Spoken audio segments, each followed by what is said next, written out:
Chapter 386. Human Race. The white bear is obviously surprised to hear someone talking in a bead. It raises the bead high and looks at it against the moonlight, trying to see through the mystery inside. Under the reddish moonlight, the bead has its own hazy light. Unfortunately, the white bear can't see the inside of the bead. In the space, Lin Luoran is stunned.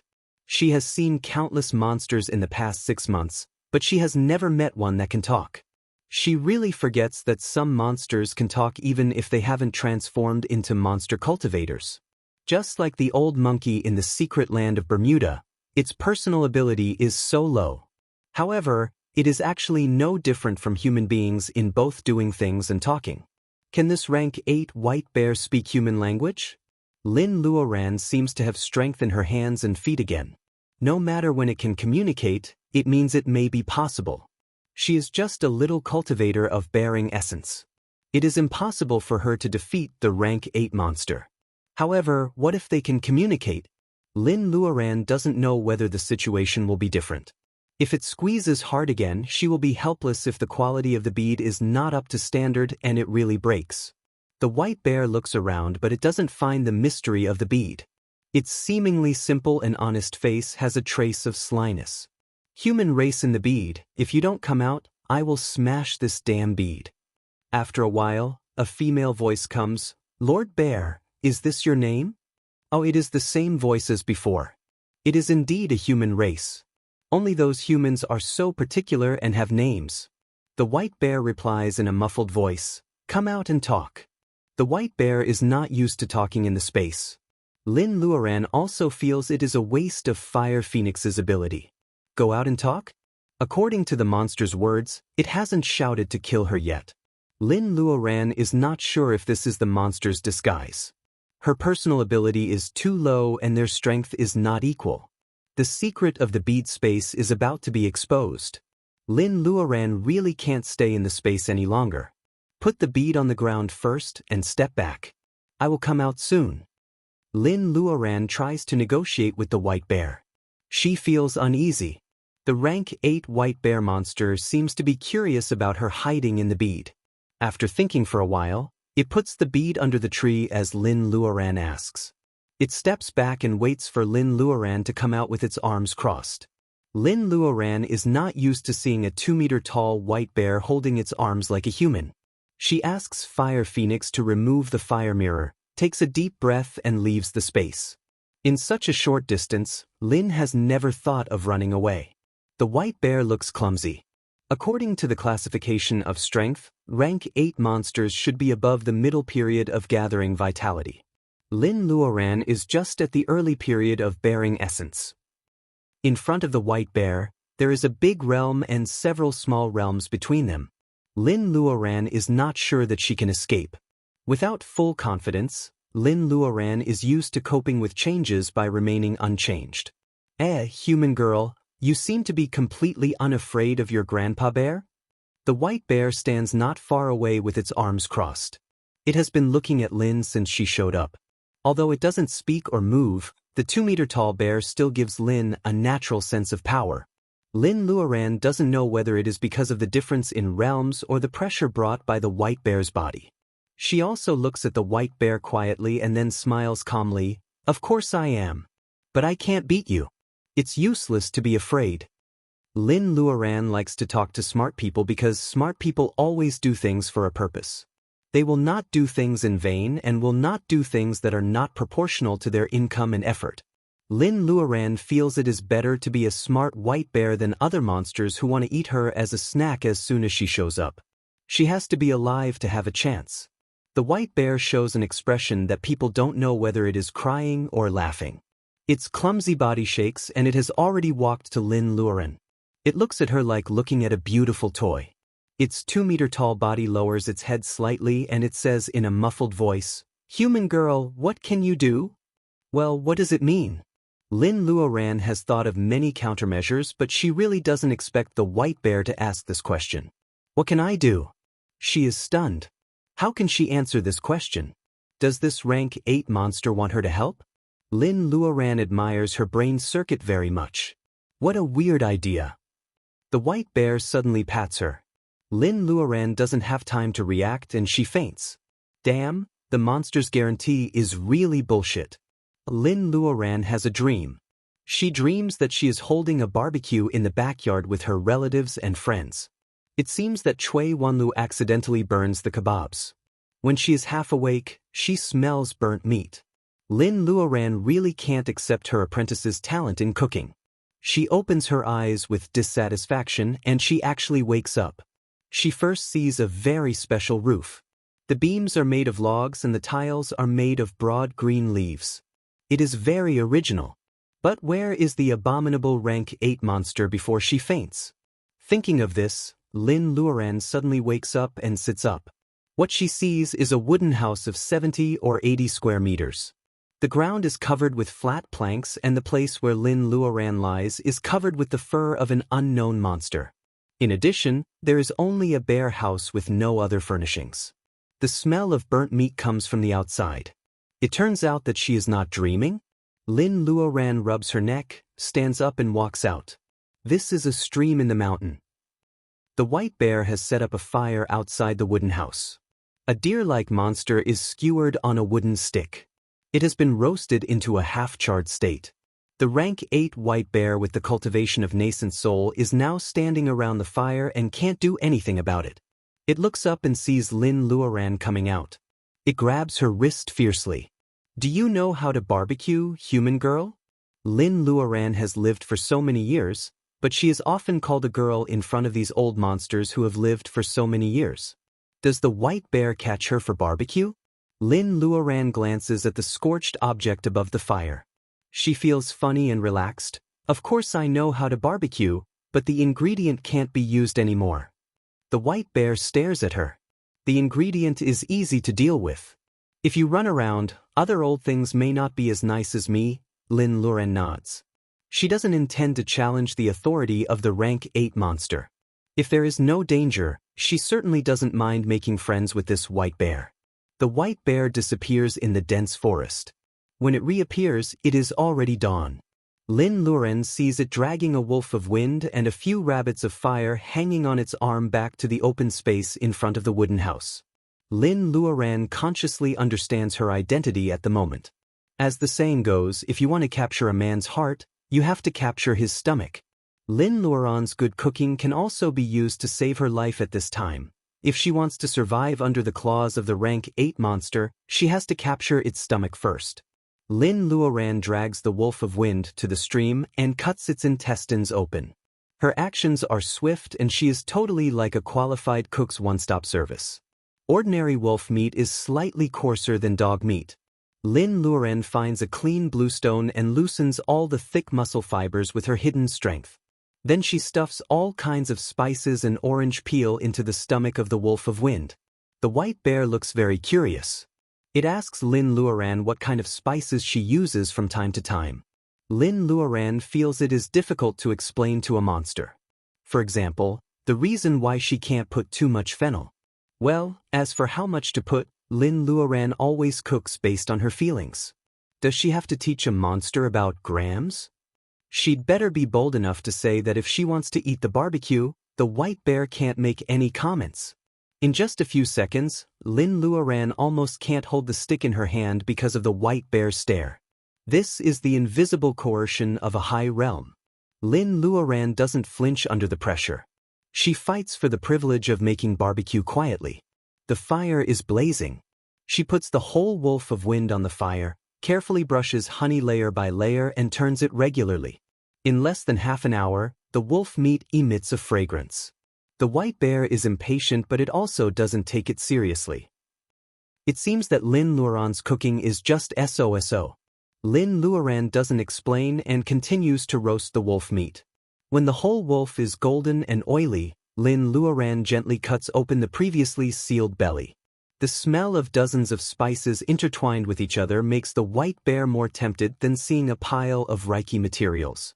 Lin Luoran only sees a shadow and the roasted wolf is gone. Soon there is only a pile of bones on the ground. The white bear leans against the wall of the cabin and burps. Human race. What else can you do? Lin Luoran frowns at first.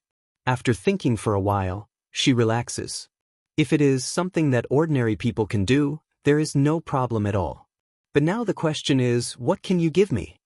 The white bear turns its head. The satisfied expression on its furry face has disappeared. There is only curiosity about Lin Luoran. Such a weak human race woman dares to ask something from it. Chapter 387. The monster forest stretches for hundreds of kilometers and it is close to the Sea of Sin. One day passes when the blood moon alternates with the day. Lin Luoran finally understands why monsters here are so aggressive when she really lives here. There was no gap between the battles. Within a year, the battles were even split between summer and winter. When she arrived, it was the beginning of summer. After she temporarily settled down halfway up the mountain, winter came like a sudden clap of thunder. First, she wakes up one day and finds that the sky begins to snow. She jumps to the canopy and looks down. Only then does she find that the monster forest, which stretches for hundreds of kilometers, has been covered by snow overnight and becomes a vast expanse of whiteness. In just a few hours, it has changed from summer to winter. The fruits and various berries in the forest, which can be eaten by low-rank herbivorous monsters such as rabbits of fire and jumping sheep, are buried in the snow overnight and wither. Lin Luoran doesn't pay attention to this problem at first. She just feels it a pity because Lin Luoran is actually quite interested in many species. Lin Luoran, who has space, doesn't know what kind of changes the situation of the monster forest will bring if there is no transition season. However, in less than a week, she first discovers that winter in the monster forest is really terrible in a way. She is tanned. It doesn't mean that Lin Luoran is crazy about beauty. Cultivators' metabolism is very fast and their cells are very active. Under normal circumstances, melanin can't precipitate in time. How can she be tanned? This means that the white sun above her head has power different from what it looks like in this snowy season. The snow has not melted. Is it because the wavelength of the sun is abnormal? Lin Luoran is not an expert in this field. She can't figure it out after studying for a long time. She has to give up. This day, the weather is sunny and the heavy snow that has lasted for several days suddenly stops. Lin Luoran comes out of the cave that she uses as her residence. The snow has already reached her knees. Lin Luoran looks at the date and thinks that it will not snow again in the next half of the day. She decides to start working. For her, the deal with the white bear would only delay her time in the monster forest, but the safety factor would be improved a lot. Of course, there are gains and losses. Except for the final deal, as a rank 8 monster, the white bear doesn't have the right to protect Lin Luoran. She has to rely on herself to survive in the mountains where high-level monsters roam. Every second is a test for Lin Luoran's life when she is out of the territory of rank 8 monsters. It was a big test. Lin Luoran looks at the top of the mountain. If she had really broken through the mountain as she had planned, she would have been torn into pieces and thrown down the col like the two-headed antelope. At the beginning, she was also dubious about the white bear's words. Until a few nights ago, the white bear took her to quietly follow behind a two-headed antelope. The two-headed antelope also tried to climb the mountain. However, it turned into minced meat and was thrown down within a few seconds after reaching the top of the mountain. During the whole process, Lin Luoran only heard a low and powerful roar, which proved that the mysterious rank 9 monster did attack. The two-headed antelope was decapitated, which was beyond doubt. If you hadn't met Grandpa Bear, you would have ended up like it after you went up the mountain. The white bear takes Lin Luoran to the colonel. Only the 4 antelope's horns are still intact and they roll down from the high mountain. The other parts of the two-headed antelope have been broken into pieces. Lin Luoran and the white bear come very fast. Other monsters are still afraid of the roar of the monster on the top of the mountain and dare not move. Therefore, the monster bolus of the two-headed antelope is preserved. The white bear digs it out and throws it to Lin Luoran like playing marbles. The low-key brilliance and abundant Reiki indicate that it is the monster bolus of a rank 7 monster. Lin Luoran makes a conclusion as soon as she gets it. Does the white bear want to say that even a rank 7 monster is no match for the monster bolus on the top of the mountain? Lin Luoran purses her lips tightly without saying a word. What about her? She is just in the early bearing essence period and she can't even defeat a rank 7 monster. If she wants to climb over the mountain, is there only one way that the white bear said? Lin Luan can't think of why the white bear lies to a little female cultivator like her. Subconsciously, she even avoids thinking about what she should do if what the white bear said is false. Lin Luoran stops thinking about the past. Her eyes wander and fall on a big tree with a coxcomb top. She decides to cut down this tree. The only drawback is that it seems to be the territory of another high-rank monster. Lin Luoran smiles faintly. The white bear is very powerful and it seems that it has many enemies. She is not afraid of one more. Lin Luoran suddenly slashes out a sharp sword light. After one slash, the big tree falls from the root. Lin Luoran turns into a Hercules as if her tail has been burned. She drags the iron Phoebe, which is thousands of years old, and quickly sneaks back to the territory of the white bear. She makes a lot of noise. The trace of the big tree dragging on the ground is obviously telling the monster that this tree is stolen by the white bear. As soon as Lin Luoran steps into the territory of the white bear, a black shadow rushes to her. One black shadow and one white shadow are fighting fiercely. Lin Luoran takes a long breath, picks up the bright sword and starts to cut those branches. When the white bear comes back angrily and sweaty, it sees Lin Luoran carefully planning the wood which is cut into 2 inches thick. It becomes curious and temporarily gives up the previous experience. Can I build a house in this way? The white bear knocks on the iron Phoebe. The wood doesn't break under its great force. Instead, it makes a dull sound. A house made of solid wood must be solid. In terms of material selection, Lin Luoran has a good eye. The white bear feels that it is worthwhile to fight with the black bull just now. Lin Luoran has long known the sturdiness of this wood. If she doesn't use her personal ability of bearing essence, she may not be able to cut it down with one sword. She also spends a lot of effort to break down the whole iron Phoebe like this. Of course not. It is used as a wallboard. If you want to build a house, there is still a lot of preliminary preparation. Lin Luoran answers angrily. In fact, with her ability, building a cabin is really a piece of cake. However, the white bear wants to make a deal with her and it will definitely not let her pass by the standard of a cabin. Strictly speaking, Lin Luoran's current task is to build a house that meets the requirements of the white bear on the hillside with the terrain and environment. A house instead of a house. At this moment, Lin Luoran wishes she had majored in architecture. How nice it would be if she had studied the branch of ancient architecture when she was studying ancient literature. This would definitely be a huge and time-consuming project, especially in a snow-covered season.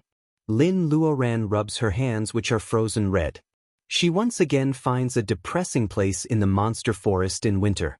In addition to the white sun above her head, even the snow under her feet is many times colder than the snow outside. It's really bad news. The place Lin Luoran finally chooses is close to the small waterfall she first discovered. The path here is winding and secluded, which is in line with the artistic beauty of ancient Huaxia.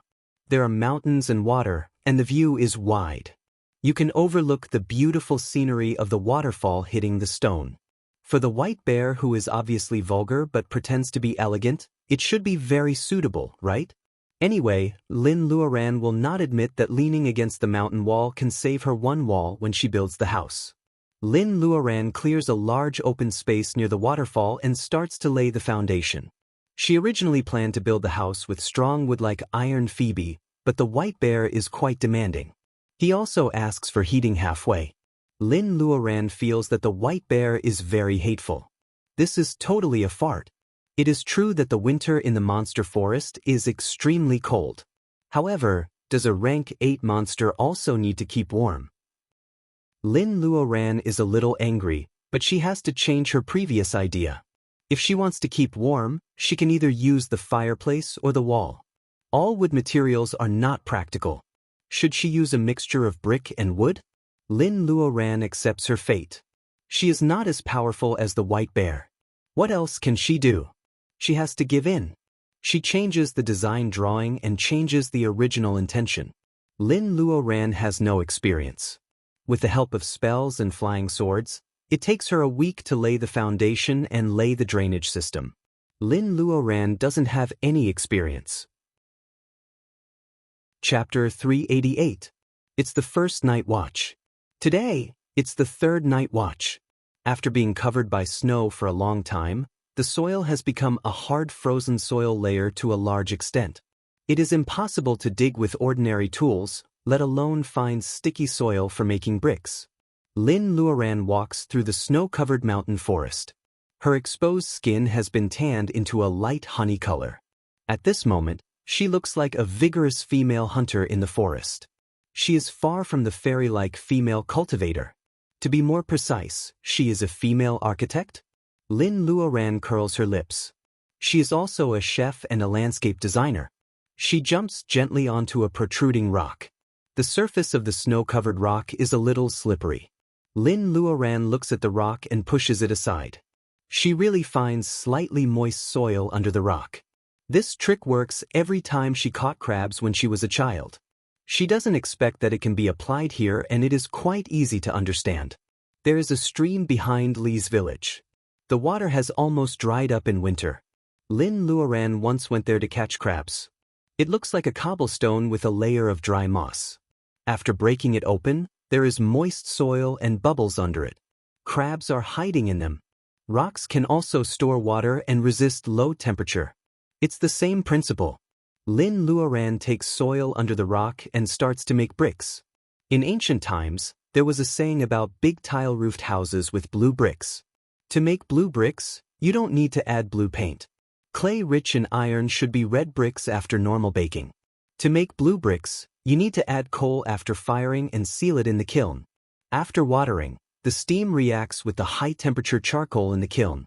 Finally, the red high-rank iron oxide and ferric oxide are gradually reduced to blue-gray low-rank iron oxide and ferrous oxide. Only in this way can you make blue bricks.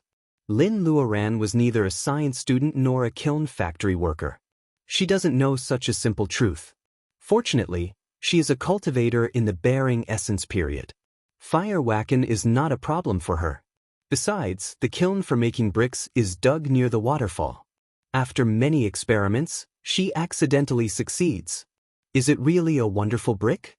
Of course, it has been 2 months since she went up the mountain. Of course, there is no cement in this place. There is no cement in ancient houses either. However, Lin Luoran finds that the adhesion of the gum tree juice and a kind of polygonum powder together with the ground rice flour is no worse than that of cement. Most importantly, the polygonum that grew under the rubber tree neutralized the weakness of the rubber tree's sap, which would melt when exposed to heat. The white bear is the one who reminds her about the wilted grass that is pressed under the snow. After firing a large number of green bricks, Lin Luoran finally starts to build a house. For the sake of aesthetics, she gave up on the idea of building a wall and finally decided to build the house into a brick structure that was 1/3 above the ground and decorated with wood carvings. As for warmth, they would have to rely on geothermal energy. The green stones on the ground are also taken from a mountain wall. Building such a big house is no longer a matter of the white bear alone. Lin Luoran often sees sneaky shadows wandering at night. According to the white bear, there are more and more high-level monsters visiting its territory at night. It means that whether for the sake of face or the inside, if the house built by Lin Luoran can't match the commotion, the white bear will lose its face. Then the deal between it and Lin Luoran will naturally be invalid. However, on this mountain, the relationship between high-level monsters doesn't seem to be so disharmonious as in the monster forest. Lin Luoran has no way to prove whether it is because high-rank monsters are more intelligent or not. In order to build a house, she often runs all over the forest. Under the mountain, in order to survive the long winter, the scarcity of food has made many monsters crazy. The forest has become more dangerous. Without food, herbivorous monsters such as rabbits of fire and jumping sheep are all skin and bones. If they want to reduce consumption, they have to stay in the cave for a long time. The high-level monsters hunting them can't find the rabbit holes covered by snow. They are so hungry that their claws and feet are weak. When they see a living creature like Lin Luoran, they will rush to her desperately. Lin Luoran is often tired to deal with them. Because the food chain is intertwined, they are not comfortable and Lin Luoran is also uncomfortable. When she occasionally sees the bodies of starving monsters deep in the snow, although she usually hates their killing, Lin Luoran also looks forward to it when she stands silently. When will the long winter in the monster forest pass? Even if it is half a year, there are at least 3 months left. Lin Luoran accepts her fate and drags a tree similar to agarwood back. The house next to the waterfall has been built with blue brick walls. In order to match the height of the white bear, these blue brick walls as the base of the wall almost reach Lin Luoran's head. On the blue bricks, Lin Luoran will use wood carvings. The walls are also movable wooden windows. The house with a high roof must be at least 7 or 8 meters high. In the past 3 months, in addition to building such a large house, she also looks for some special trees, roots and stones in the monster forest from time to pave the way to decorate the house. One day, when Lin Luoran is polishing the iron Phoebe with Wacken, she suddenly has a tragic thought. If she wants to build a house alone, she must be a landscape designer as well as a furniture maker. When will it take her a long time to do that? Lin Luoran has thought more than once that she might as well try to climb the mountain. However, when she thinks of the low beast roar a few months ago, she feels uncertain. Lin Luoran knows that if she can't overcome this obstacle, she will not only be controlled by the white bear, but also crack her Taoist heart because of fear. Everlasting. This is the devil in the heart of cultivation. She throws the whole tree on the ground. On the other side, she piles up the beams made of iron Phoebe. Can the agarwood be used to carve the window? Lin Luoran has a well-thought-out plan for the whole house. She can even burn the blue bricks, so she is not afraid to make black tiles. Lin Luoran is afraid of the rank 8 monster and she is not sure that she can climb over the mountain on her own, so she stays on the hillside for a long time. However, watching a building complex coming into being and showing its outline bit by bit, the satisfaction is no less than that of studying a magic circle. These are all fields that Lin Luoran has never touched when she was an ordinary person. She sighs at the convenience of cultivation and more daydreams. If one day she can really seek immortality, there are all kinds of mysteries in the world. If she can have enough time to calm down and think about them, how happy it will be. The night comes as scheduled. The white bear is a little reluctant to visit Lin Luoran's temporary residence cave. It is spacious and warm. It is really comfortable to stay here. However, this little human girl has become bolder recently. She even says that the snow outside is cold and if you want to drink steaming fish soup, you have to come to her cave? The white bear is not very happy. Didn't it go deep into the cold pond to catch the fish? Why does it sound like she is doing charity? The firewood makes a crackling sound because there is moisture in the firewood, so it makes a crackling sound when it burns. When the wet firewood is burned, the thick smoke is drawn into the mountain wall by a bamboo tube. After winding through countless places, it comes out of the cliff where demon beasts rarely go. This human girl is very cautious. Even though she is in her territory, she is afraid that other demon beasts will find out where she lives. The white bear can't help telling Lin Luoran several times. High-rank monsters gradually become intelligent. Even if they can't speak, they know that killing monsters for boluses is not the right way. They can absorb Reiki in the air. As for why they still hunt low-rank monsters, it is because they are trapped in this dead monster forest. If they don't kill each other, they will really go crazy. A stone pot is hanging high and the fish soup has been simmered. On another fire, there is barbecued meat. The rabbit of fire is so thin that the white bear thinks it can only be eaten as a snack. Lin Luoran doesn't greet it. She lowers her head and carves a decoration with the help of the fire. Her fingers are moving around, and sawdust and shavings fall all over the open space around her feet. The white bear drinks the fish soup and says vaguely, "I don't know what you humans think. In order to cross this mountain, you are even willing to be a servant for monsters." Lin Luoran doesn't look up. She answers calmly, "Compared to that, isn't a monster that imitates human beings more strange? Whether it learns cooking or asks Lin Luoran to build a house for it, isn't it imitating human beings?" Lin Luoran has an indescribable weird feeling. The white bear's hand stops eating. After a short silence, it laughs so hard that its teeth are exposed. It doesn't seem to be as stressful as usual. "Who told you that I want to be a human? Isn't it?" Lin Luoran is stunned for a moment. The white bear claps its paws. Compared to this, do you want to know why I am so sure that you can cross the mountain? Chapter 389. The second chapter. About 3,000 winters ago, there was a monster of wood. Oh, do you know what a monster of wood is? His original body is said to be a sycamore. He heard that there was an immortal preaching on Mount Penglai, so he came here eagerly.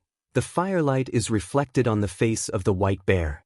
When the huge bear's head is immersed in memory, it feels like a sad girl holding her cheek. Well, this description is a bit absurd. The main reason is that the content of the white bear's memory is too absurd for Lin Luoran. Is it talking about the ancestor of the monsters of wood who is said to have successfully found Penglai and learned a lot of arts of nature? 3,000 winters, that is, 3,000 years ago. The time and the event are exactly the same. This can't be more coincidental. Are you talking about a delicate tree monster that looks like a man or a woman? Lin Luoran takes a deep breath. The disgusting expression of a dreamy girl finally disappears. It looks at her in surprise. You know him? Judging from your bone age, you have not even passed 50 winters. How do you know the monster of wood? He's right. Human beings love to lie. Lin Luoran doesn't care about these monsters' belittling of human beings. She suddenly realizes something. The method you mentioned, is it how the monsters of wood pass through this mountain? The white bear stares at her with contempt. He fought with the one on the top of the mountain and swaggered over. You little girl, don't you have a brain? Lin Luoran is speechless by the white bear and rolls her eyes. This big bear looks simple and honest. If it really saw the ancestor of the monsters of wood, wouldn't it be more than 3,000 years old? After 3,000 years, even a broken bowl has become an antique. It's normal for a bear to be smarter than a human being. More importantly, a bear that was more than 3,000 years old should have a comprehensive understanding of the entire demonic beast forest and this mountain. Therefore, the plan it proposed should be feasible. Lin Luoran feels that she is more energetic when carving the window.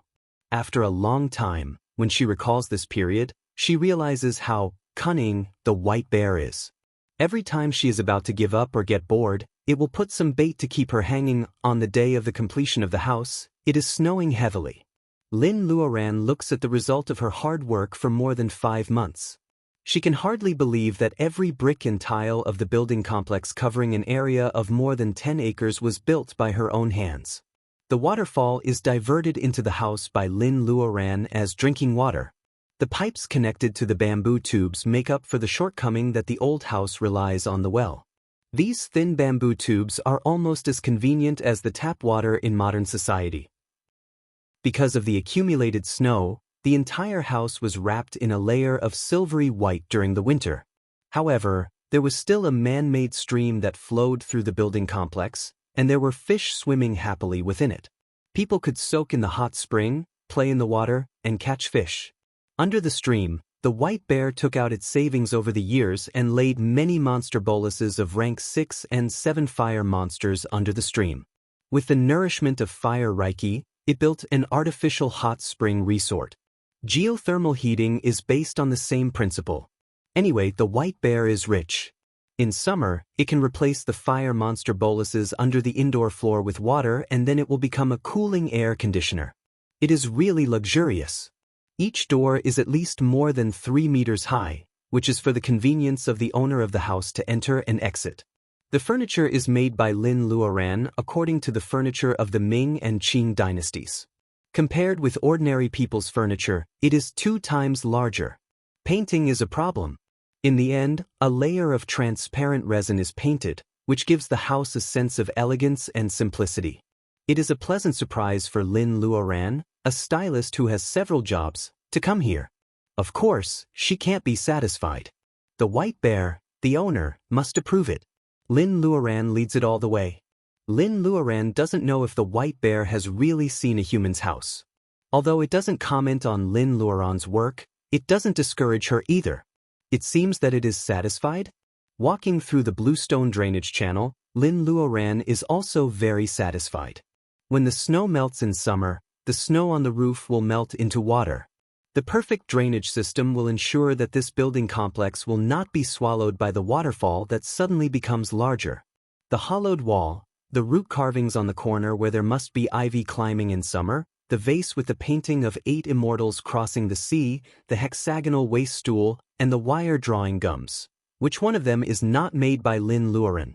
Lin Luoran vaguely feels that building a house is no different from personal cultivation, which requires ingenuity in every aspect. She is about to think about the mystery, but the white bear informs her that there are guests coming and it asks her to prepare. Who is coming? With doubts, Lin Luoran accepts her fate as a little maid. She was so smart at that time. Can the extra set of big bowls and plates come in handy now? Lin Luoran decides to make a big meal. The main purpose is to reward herself for her hard work for half a year. The mountain is blocked by heavy snow. Regular food in the monster forest is very scarce, let alone a big feast with cold dishes and hot plates. It is the first time for Lin Luoran to take out ingredients from space. Rabbit meat with taro is a very common home-cooked dish in the middle of Chuan province. However, this time she uses rabbit of fire. The wolf meat is stewed with radish and it tastes almost the same as beef. There is no shortage of fish. She can catch them directly from the stream. Some are made into fish with bean sauce, some are made into soup with mushrooms, and some are made into grilled fish. After eating rabbit of fire for so long, rabbit head is dry and meatless. The white bear always dislikes it.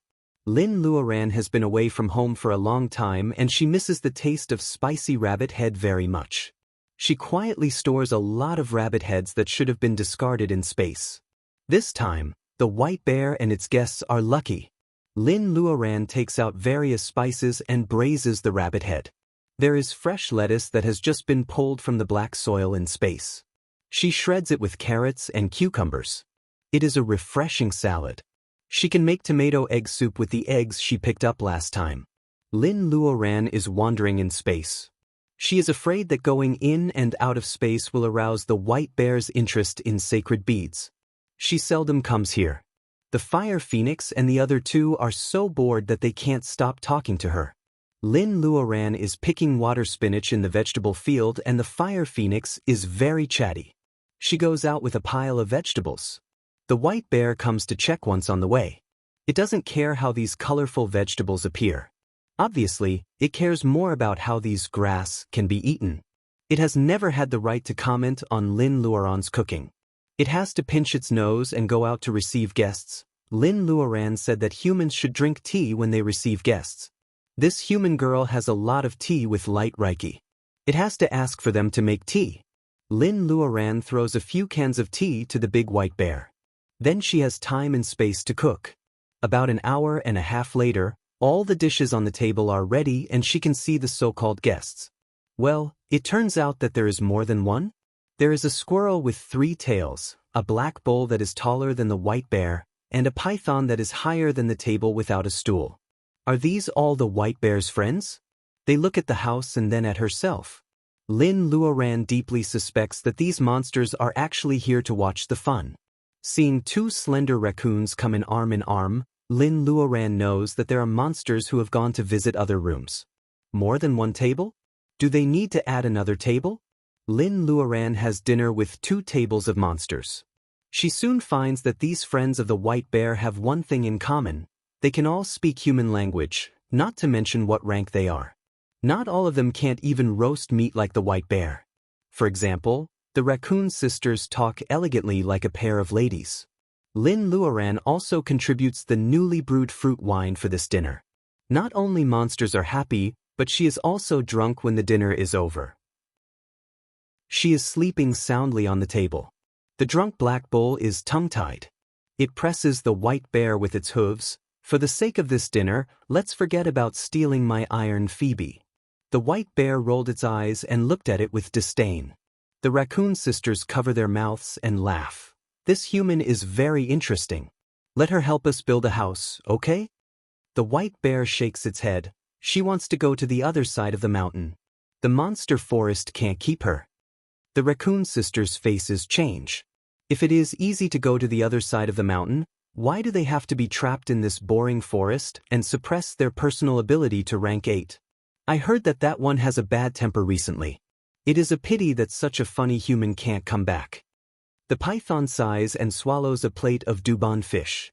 It closes its eyes and says while digesting. Chapter 390. The third update is a few minutes late. It won't be included in tomorrow's update. Summer comes suddenly. One morning, shortly after monsters come to congratulate the white bear on his moving, Lin Luoran feels the temperature drops sharply. She gets up and finds that the snow begins to melt. The temperature rises overnight and the snow melts. After getting up, Lin Luoran even sees a flash flood. The accumulated snow for 6 months rushes down from the top of the mountain after melting. Lin Luoran is deeply touched by those low-rank monsters who don't have time to celebrate the end of winter and those who are drowned. It is coldest when the snow melts. Lin Luoran can't help but take out the rabbit fur coat in the space and put it on. The white bear steps on the muddy water back to the house. Lin Luoran is wondering where it has gone so early. However, the white bear asks her to pack up. What's going on? I will send you over the mountain today. Hurry up. If you miss this opportunity, you will have to wait for another year if you want to leave under the watch of the rank 9 monster. Over the mountain? Lin Luoran is so happy that her brain goes blank for a while.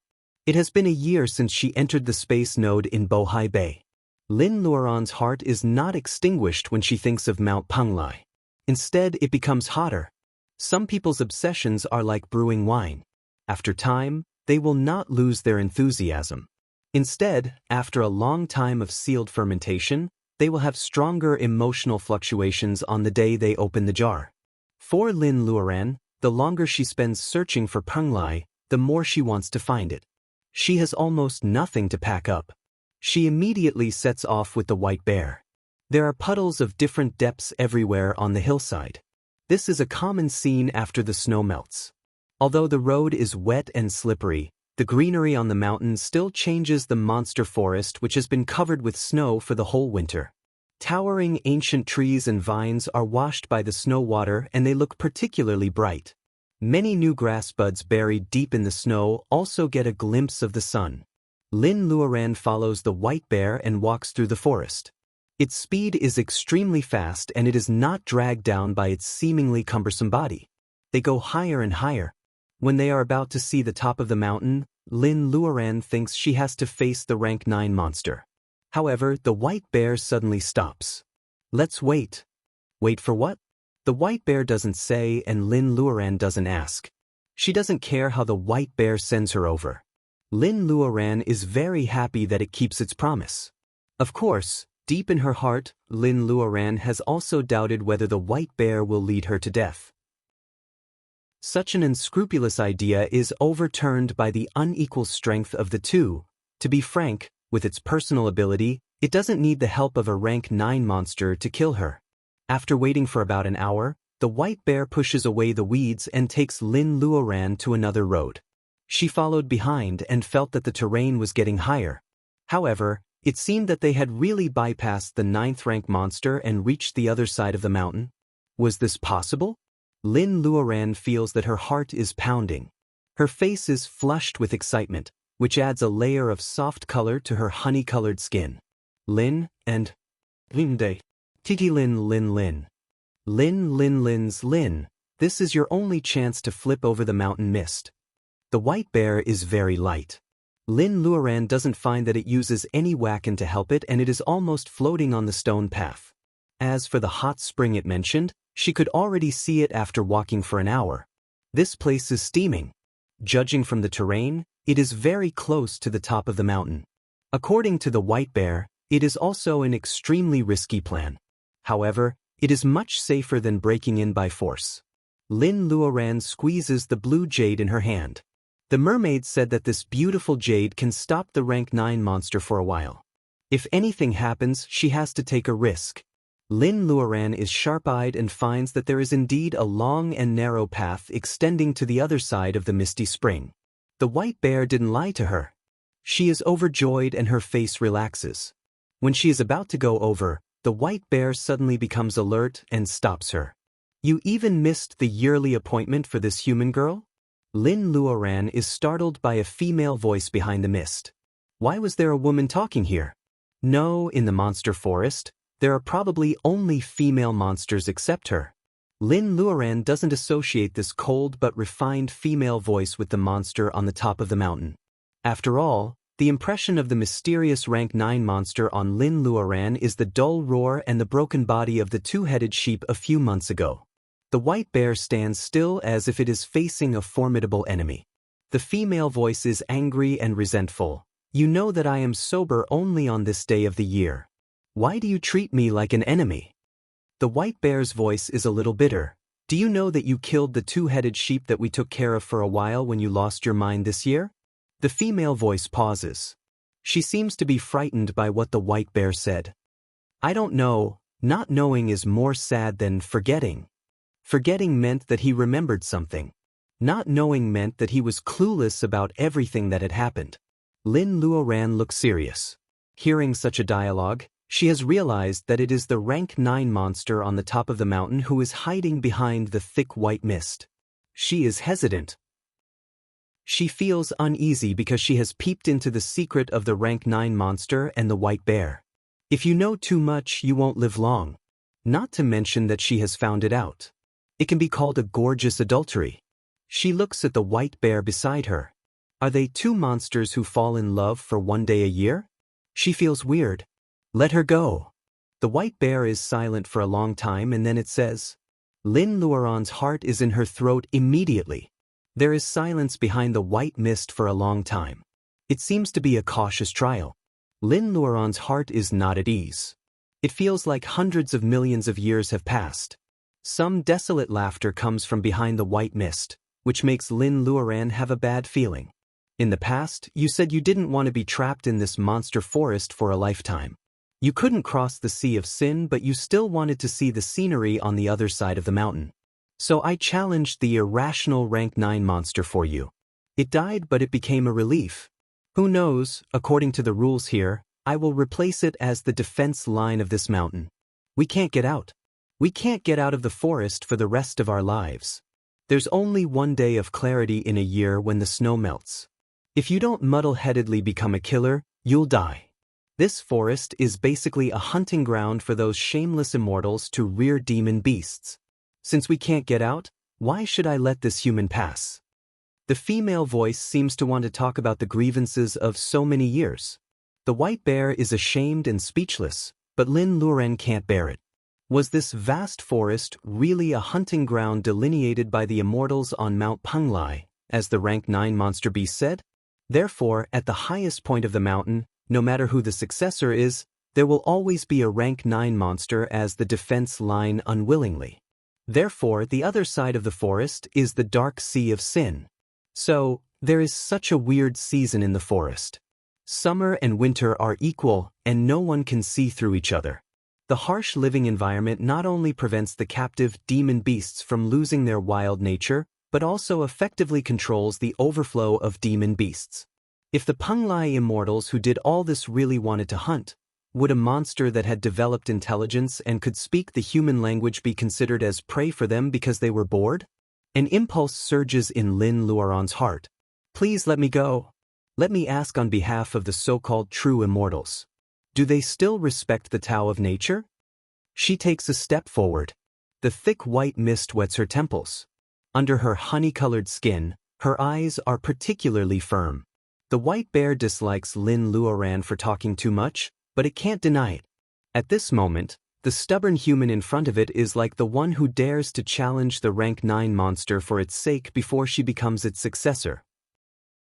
Behind the slowly flowing white mist, a scornful laugh comes after a long time. You think you can do it?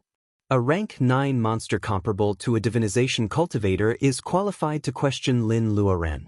Although Lin Luoran feels like being slapped hard, she still clenches her fists stubbornly. Yes, me. I crossed the Sea of Sin to find Penglai. I won't stop here. The female voice says, oh, and a shadow appears. Lin Luoran only sees a vague slim figure pushing her hard. She rolls down the narrow and long path like a rolling gourd. Even if there are some secrets that can't be heard, there is no need to kill her suddenly, right? Chapter 391. You are still soft-hearted. The white bear holds his hands and his voice softens. The figure behind the thick fog is still looming. The female voice doesn't answer for a long time. The sky is getting dark. They still haven't seen each other this year. The figure behind the thick fog has left quietly. The white bear sits alone by the hot spring for a while, and then it also gets up and goes down the mountain. When the bloody moonlight fades away, the person will lose her mind again and become a rank 9 powerhouse who doesn't recognize anyone. The white bear is not ready to challenge the dignity of the supreme powerhouse. A large part of its house still needs to be decorated by the white bear. There are also many recipes left by Lin Luoran that can be studied. What did human beings say? Flowers and plants can be grown in the house. Some plants can be used to cook dishes. Some plants can be extracted from the fibers and made into cloth and then cut into clothes. Oh, plant fibers can also be made into paper. Anyway, human beings are very particular about many things. If the white bear understands these things, it will have a fulfilling life for a long time. For a high-level monster like the white bear who has developed intelligence and lived for a long time, it is too familiar with this large monster forest. There is no pressure to survive and the days become extremely monotonous year after year. But now it is different. Maybe it can try to learn to be a human being like the raccoon sisters? Humans are quite interesting to look at. The white bear remembers that the petite Lin Luoran can build a building complex of more than 10 acres out of thin air under pressure. It feels that it is very hard to learn to be a human being. Besides, it has a long time. It doesn't lack time at all. That's great. Lin Luoran is a real rolling gourd. Rolling down from a high mountain thousands of meters above sea level, the narrow and long path is not smooth. If it were not for bushes on both sides, she might fall into the mountain stream. Even so, when Lin Luoran falls into the stream at the bottom of the mountain in a coma, her snow-white rabbit fur coat is still cut into pieces by sharp rocks. Fortunately, she is wearing protean dress, inside which prevents physical damage. Otherwise, her face will inevitably be damaged and she will become a big flower face. The stream water after melting snow is bitterly cold. Lin Luoran is lying in the stream in a coma. Soon her hands and face are frozen. It is getting dark but she still doesn't wake up. Lin Luoran is about to become the first cultivator to be frozen to death since the world of cultivation was created. A dog barks. A hound with an excellent sense of smell finds Lin Luoran in a coma by the stream and it growls back. A hunter with a big fur hat, a short bow in his hand, and 2 white foxes in his hands pushed aside the weeds and came to the stream. Lin Luoran happens to wake up at this moment. She does not open her eyes but sees the surrounding scene with her spiritual mind. When she sees the hunter with a dark face, she is very happy. He must have come to the other side of the mountain. There were no humans in the demonic beast forest. The hunter's skin was very dark and very sturdy. At first glance, one would think that he was an adult. But if one looked closely at his eyes, one would find that they were clean and spotless. It was the simplicity of a young man who was ignorant of the world. Lin Luoran sees such a pair of clean eyes. She doesn't want to scare this ordinary boy, so she decides to keep pretending to be unconscious. Firstly, she must look very scary at this moment. A heavily injured person suddenly woke up, and it was deep in the wilderness. The young hunter was suspicious, and if she wanted to find out more information about this place, it would take a lot of effort. Secondly, besides monsters, there are also human beings in the alien space of Penglai. It is not recorded in the ancient books of the monsters of wood. Lin Luoran is not mentally prepared. She can only wait for things to develop. Perhaps, the person who wrote the ancient book doesn't care about these mortals who are like ants? After checking Lin Luoran's injury, the dark boy is a little embarrassed. She is obviously not easy to move. However, the stream water is cold. If she doesn't move, she will die. The dark-skinned boy pacifies the hound that is growling in a low voice. He goes to the nearby bushes with a machete and cuts off 2 thick branches. He makes a simple stretcher with mountain vines and lays the soft branches on it. Then he moves Lin Luoran onto the stretcher. Lin Luoran praises the intelligence of the hunter in her heart. She lets him treat her quietly. She can't move her dirty and wet clothes, but she can still force the cold out of her body quietly. After being dragged by the boy for a while, Lin Luoran feels that the blood flowing in her body is warm again. After practicing, Lin Luoran feels that the wakan flowing in her body seems to have improved a lot. She sighs that the Reiki in the monster forest is rich, which is totally different from the thin Reiki environment outside the earth. It is difficult to walk on the muddy road. The young hunter has to drag a simple tree trailer, so he slows down. It is not until dusk that Lin Luoran sees a small village with thatched roofs and yellow mud bricks as walls. The mountain is poor. Not many people are willing to light up lights at night. Lin Luoran, who was poor when she was a child, can understand this detail very well. Therefore, it is not surprising to see a dark village. However, in a mud house at the end of the village, there is a high small window. The swaying fire spreads through the window and illuminates the fence of the small courtyard. 2 high wooden poles are the gate. An old woman looks in front of the gate for a long time and finally sees a familiar figure. "Ji, you come back so late today. Did you catch something big?" The old woman sees that the dark-skinned boy is healthy and she is relieved. Seeing that he is carrying a rope, she thinks that he just caught a wild boar or other big prey on the snowmelt day. The old woman looks back. When she sees that it is a person being dragged, she is shocked. She wants to ask carefully but is stopped by the dark-skinned boy. He only says to save people first. The old woman thinks it is not a big deal to block outside the house. The neighbors hear the noise and the watchdogs are biting. She has to support Lin Luoran on one side with the boy and help her into the house. This family is not rich. They also have a mud wall and a thatched roof. In Lin Luoran's eyes, the house of the dark-skinned boy is obviously shorter and the wall is crooked. Is it the mother and the son? The woman is as old as his grandmother. Such a family reminds Lin Luoran of the Lin family before personal ability enhancement. The old woman reminds her of Mrs. Lin. There is a fire bed in the room. The old woman asks the boy to boil a pot of water.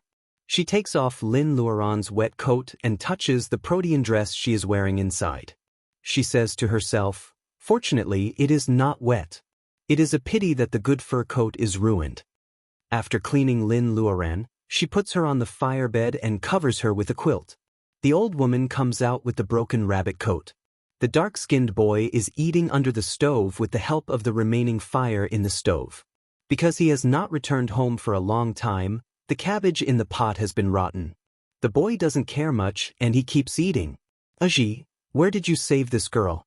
I see that her clothes are expensive. Will our family get into any trouble?" Ji picks a few pieces of fat meat in the cabbage and eats them. The steaming food drives away the chill in the mountain. He puts down the bowl and chopsticks. She was saved by the stream. "Mother, I don't care if she's rich or not, I can't just watch her die. What kind of trouble will there be? I think she slipped and fell. Even if she's a noble girl in Feng City, she'll be grateful to us when she wakes up." The old woman sighs again and again. She thinks Ji is too naive. How can a weak woman go into the mountain alone?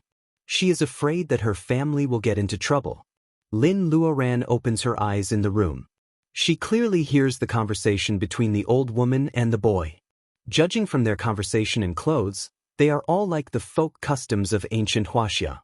However, there is no useful information in their conversation. The Feng City mentioned should be a city close to here. Out of the monster forest, Lin Luoran can finally use her spiritual mind at ease. At this moment, she extends her spiritual mind thoroughly. She finds several villages of the same size within dozens of miles of this small village. They all have one thing in common. They are all on the gentle side of the rolling mountains. The beasts she sees, with her spiritual mind, are all normal. There are no monsters. Naturally, there are no cultivators among the people she sees. Is this side of the mountain just an ordinary ancient world? Lin Luoran is full of doubts and pretends to sleep on the bed. Finally, it is dawn. The old woman comes in with water and she can finally wake up. Chapter 392. Chuyun Village. You can see the early morning clouds in the morning. On the hillside of a mountain on the periphery of the Sunset Mountains, The largest city at the foot of the mountain is Feng City, located in the far west of Penglai. For an illiterate teenager, the farthest place he has been since he was born is the county town at the foot of the mountain. This is all he knows. For Lin Luoren, the most useful information is the name of this country, Penglai. Finally, she is related to Penglai. Of course, she is happy. Facing the honest savior, Lin Luoren only follows the old woman's words and makes up the identity of a noble lady in Feng City. She only says that she will go home and thank them. The old woman looks at her honey-colored skin and is skeptical about her words. Lin Luoren secretly thinks that there may not be a noble lady like her in ancient times. However, she has said it and can't take it back. Lin Luoren can only let nature take its course. She stays in Chuyun village for a few days and gets a lot of information from the young hunter named Aji. She knows that martial arts are advocated in this world. The world is a bit chaotic, but it hasn't affected this small mountain village yet. However, the whole country is not peaceful. Aji has never heard of cultivators. It is said that there are immortals flying around in this land. That is thousands of years ago. For example, Aji's father was drafted into the army a few years ago and has not been heard from for a long time. If the teenager didn't grow up and learn to hunt, his family would be even poorer. It is not easy for an orphan and a widow. Aji can't hunt every day. Even if he does, apart from taking care of the wounded Lin Luoren, most of the game has to be made into cured meat together with the leather goods. When the teenager saves enough, he takes them down the mountain and sells them in the county town. Seeing the mother and son eating coarse grains and vegetables, Lin Luoren feels very uncomfortable drinking pheasant soup in front of the wounded. The wounded can't pretend anymore. Lin Luoren's illness is cured naturally. On the third day, she can get out of bed and walk around. People in the village come to see this rare, noble lady. Lin Luoren bears the onlookers of the village women and takes the opportunity to collect useful information. However, the mountain people are stupid and the village women are even less knowledgeable. They can talk about trivial things like winter melons and eggplants for a long time, but Lin Luoren doesn't know anything she wants to hear. The mountain residence was peaceful, but her mind was not here at the moment. Just as she was thinking about how to leave, an opportunity presented itself. 2 days later, young Aji comes back happily before noon. It turned out that the trap he usually dug had caught a fire fox. Only its hind legs were injured, but it was still alive. The blood of the fire fox was very nutritious, and its fur was also very rare. For the Aji family, selling this fire fox was a huge sum of money. Fire fox is hard to raise, so Aji decides to go to the county the next day. Lin Luoren says goodbye at the right time. The reason is that she is afraid that her family will be worried if she stays here for too long. Lin Luoren feels bad after drinking the pheasant soup made by the old woman for 2 days. Thinking of the gold she got from the dragon palace in the space, she stealthily pinches a few golden beads in the size of peas. She pretends to tell the old woman that the money is hidden in the heel of her shoe to save her life. The old woman refuses. Lin Luoren says softly, "I can't repay you for saving my life. These are just my food expenses for a few days. When I return to Feng City, my family will send me a thank you gift." The old woman is embarrassed. At this time, she really believes that Lin Luoren is a noble girl with excellent upbringing in Feng City. "Sister Lin, let's go down the mountain together tomorrow. I will send you home first so that your family won't worry about you." "You are right." Aji is weaving a bamboo cage and he agrees with Lin Luoren. Although the young man is simple, he is not stupid. He has worked hard to save Lin Luoren. He will not refuse if Lin Luoren is willing to give him a few golden beads. As for the thank you gift Lin Luoren said, Aji doesn't take it seriously. The next day, the three of them get up early. Aji's mother has already tied all kinds of cured meat with thin ropes and hung them on both sides of the shoulder pole. There are also bundles of leather goods which are no less than 200 kilograms. Thanks to Aji's great strength, he can carry these 200 kilograms of things on the mountain road as if he is flying. Lin Luoren carries the bamboo cage and follows him. She is still wearing the protean dress. After the day of melting snow, the weather is getting hotter and hotter. Summer will come soon. This is also one of the reasons why Aji is eager to carry the cured meat and leather goods down the mountain to sell. She carries a bamboo cage in her hand and there is a little red fox in it. There is no other hair on its body. It should be able to sell for a good price, right? After walking for 2 or 3 hours, they get out of the mountain. It is noon and Lin Luoran finally sees the county Aji mentioned. It is much smaller than she imagined and the wooden houses on the street are not tall. It looks like a town. Aji sells all the cured meat to the restaurant. It is said that this 2-story wooden building is the largest restaurant in the county. More than 100 kilograms of cured meat is sold for less than 2 taels of silver. In Lin Luoran's eyes, the game is only a little more than 2 coins per kilogram of pork. The leather shop only offers 4 taels of silver for the remaining dozens of leather of different sizes. It is slightly more valuable than the cured meat, but it is also ridiculously cheap. Aji is not very satisfied with this price because he later goes to the rice shop to inquire. The price of brown rice has risen to 300 coins per stone and 120 kilograms is 1 stone. After threshing, there can be at most 80 kilograms of brown rice left. Since the price of rice has soared, there is no reason that the price of meat has not risen. Needless to say, Aji, who has not been out of the mountain for a long time, was cheated by the profiteers when he sold cured meat and leather goods. Although 5 or 6 taels of silver can buy a lot of brown rice, the cured meat and leather goods are all accumulated in a long winter. Besides, life is not only about eating. He needs to tear cloth, buy medicine, eat salt. The trivialities of life greatly reduce the purchasing power of 6 taels of silver. Aji still wants to save money to buy a good bow. At this time, he can only pin his hope on the unsold red fox. The boss of the leather shop once wanted to buy this red fox and lowered the price by 2 taels of silver. Aji naturally refuses to sell it and keeps the bamboo cage tightly.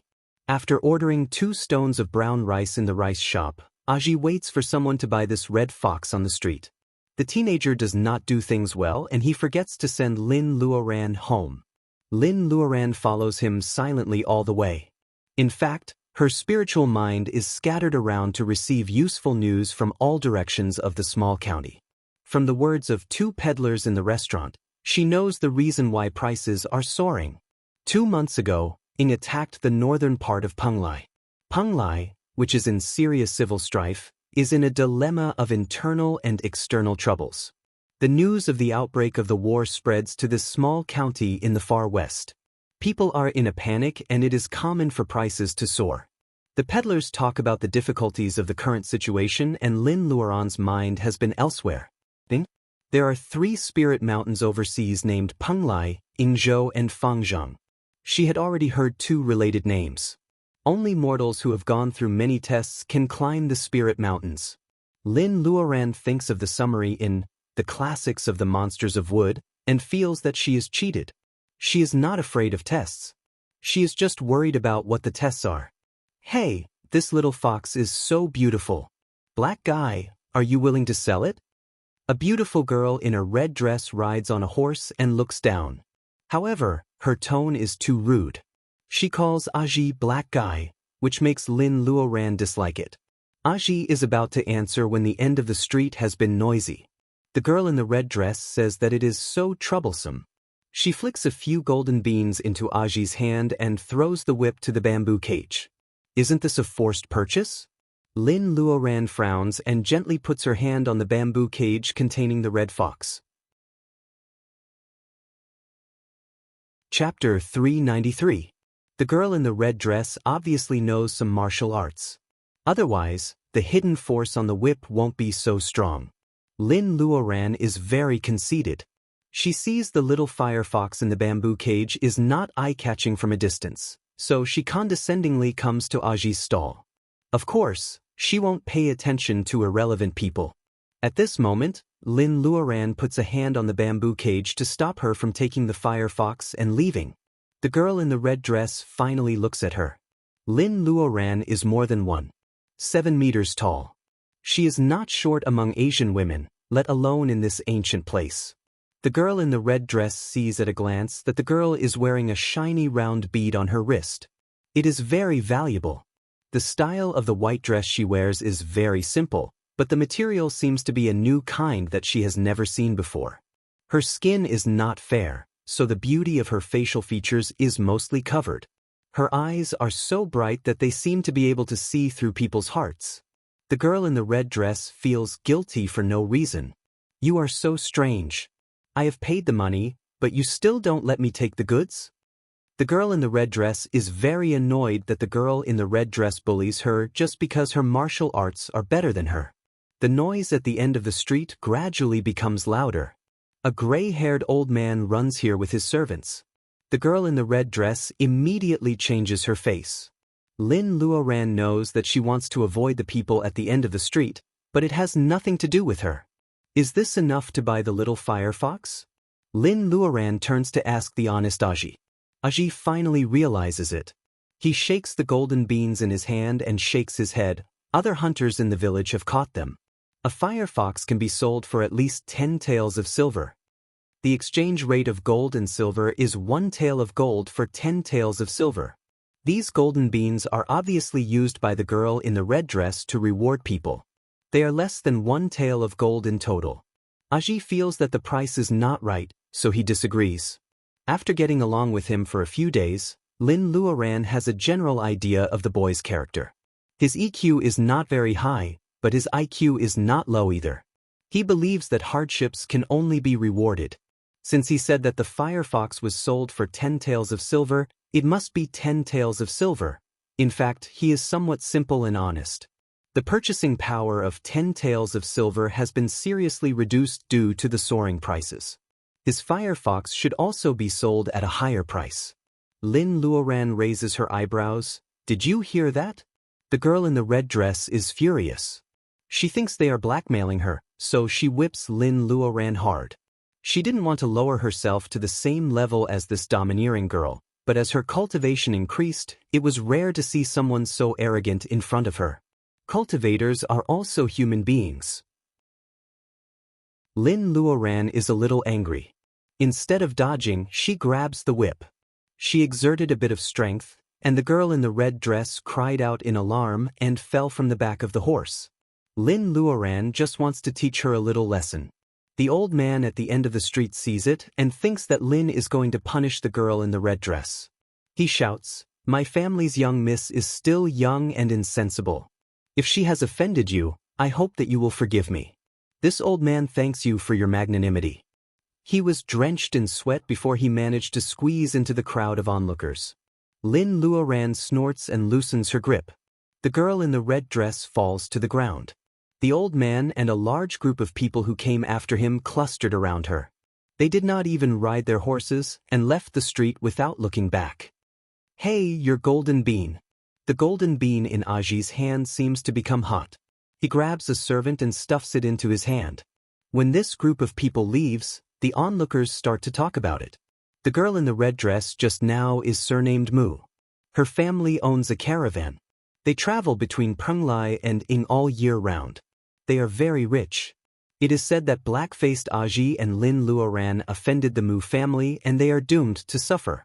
After gossiping, the onlookers suddenly disperse. It seems that they are afraid that the Mu family will also make trouble for them.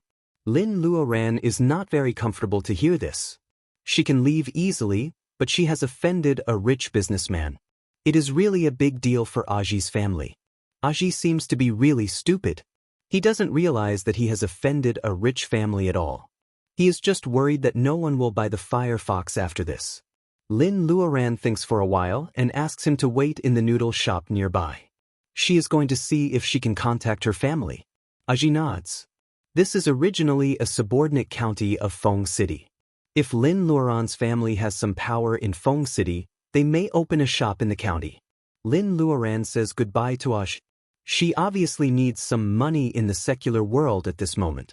It is too eye-catching to use the gold from the Dragon Palace in the space. Ordinary people use copper coins and even silver is rare. What can she exchange for money? If she uses gold to exchange, it will not appreciate at all. The gold from the Dragon Palace is of excellent quality. It is purer than the 1,000 feet gold in the future. If she uses it to exchange for silver at this time, she will only lose money. This is not Lin Luoran's usual frugal style. After absorbing Reiki, there is a lot of jade left in the space. Lin Luoran thinks for a while and chooses a piece of jade with good quality. She cuts it into water droplets with wackin and melts some gold to make a set of gold and jade hairpins. This is a set of jade hairpins with 12 flowers. The patterns of plum blossom petals can be seen in the fine lines. The peony petals are pulled extremely thin, which is a national beauty. Before Lin Luoran reaches the silver shop, she has finished making this set of hairpins. A good horse needs a good saddle. Lin Luoran turns over an iron nanma box made on the mountain and puts the set of flower hairpins in it. This way, it looks more high-end. Seeing all kinds of flower hairpins, she feels a little emotional. Baojia likes jewelry design very much. She used to sigh that the ancient techniques were lost. Many modern techniques are not as good as those of the ancient times. She can't make the design she wants. If Baojia is awake at this time, she can make jewelry with the techniques of cultivators. She will not sigh that her skills are not good, right? Lin Luoran stops thinking and goes to the silver shop with this set of flower hairpins. She has a good temperament. She doesn't look down on her. She invites the old shopkeeper and estimates the price to be 1,200 taels. It is easy to sell the hairpins. Lin Luoran exchanges the large amount of money for flying tickets, similar to silver notes. The remaining 200 taels are exchanged for silver ingots. She is in a good mood. She gives them to the silver shop together with the iron nanma box and leaves. Young workers are all looking at the jewelry in the box. In a small county, 200 taels of silver is a big deal, let alone 1,200 taels of silver. Shopkeeper, 1,200 taels of silver. Can anyone buy it? The old shopkeeper touches his goatee. You know nothing. Go. Watch the shop. How can it not be sold? The old rich Mu family's caravan returns. The young lady is about the same age. This set of hairpins may not be found in the whole county. Isn't it good to send it to them? Even if the Mu family doesn't want it, some rich ladies will buy it in the city. All businessmen were cunning. The old shopkeeper could already see the money he would earn twice as much as before rolling towards him. Lin Luoran takes out the silver from the bank. She is thinking about how to persuade Aji to accept it. Suddenly, she hears two teenagers talking in the bank that a big school in Feng City is recruiting disciples. They have no money to send gifts, otherwise, they would like to have a try. Penglai advocates martial arts. People who learn martial arts have a very high status. Lin Luoran accidentally hears that Aji seems to be very eager. She thinks about it and still deposits the silver in the bank. She asks the bank for a hollow copper lock and stuffs the flying tickets in it. The poor study and the rich learn martial arts. It costs a lot of money to be successful in learning martial arts. Just like spirit herbs and spirit stones are indispensable for cultivators. 1,000 taels of silver can only lead Aji on his journey. It is fate that they meet by chance. Lin Luoran doesn't mind helping Aji as long as it is within her ability. Not long after she leaves, a shopkeeper sees that she is alone and he is a stranger. He comes forward to talk to her. Lin Luoran thinks of Aji's unsold firefox and she has an idea. After offending the Mu family, it is not easy for him to sell the fox in the county. Lin Luoran tells the shopkeeper a few words. After they leave, she goes to find Aji. This simple and honest young man is really sitting at the noodle stall waiting for her. He is probably embarrassed to sit there for free, so he orders a bowl of plain noodles and is eating it slowly. The name, plain noodles, sounds nice, but it is actually a beautification of the name by the ancients. In fact, it is boiled noodles without any seasonings with a few chopped green onions, which means spring snow. Of course, plain noodles are the cheapest, only 3 coins for one bowl. Aji is very thrifty. Aji, Sister Lin will treat you to braised meat noodles. Boss, cut a plate of good braised meat and make 2 new bowls of noodles. Aji smiles and slurps up the noodles in the bowl. He puts down the bowl and asks, Sister Lin, have you found the news of your family? Lin Luoran nods. Otherwise, how can I afford to treat you to noodles? Don't worry, there is enough braised meat. Aji is relieved and smiles. He doesn't know whether it is because of the money or because Lin Luoran has finally found her family. He picks up a lot of braised meat for Lin Luoran and pours the rest into a big bowl. Lin Luoran is about to talk to him about the recruitment of disciples of a big school in Feng City. The shopkeeper is dressed like a small businessman and he takes a fancy to Aji's little firefox at first sight. The price is 11 taels and Aji is very happy to sell the firefox to him.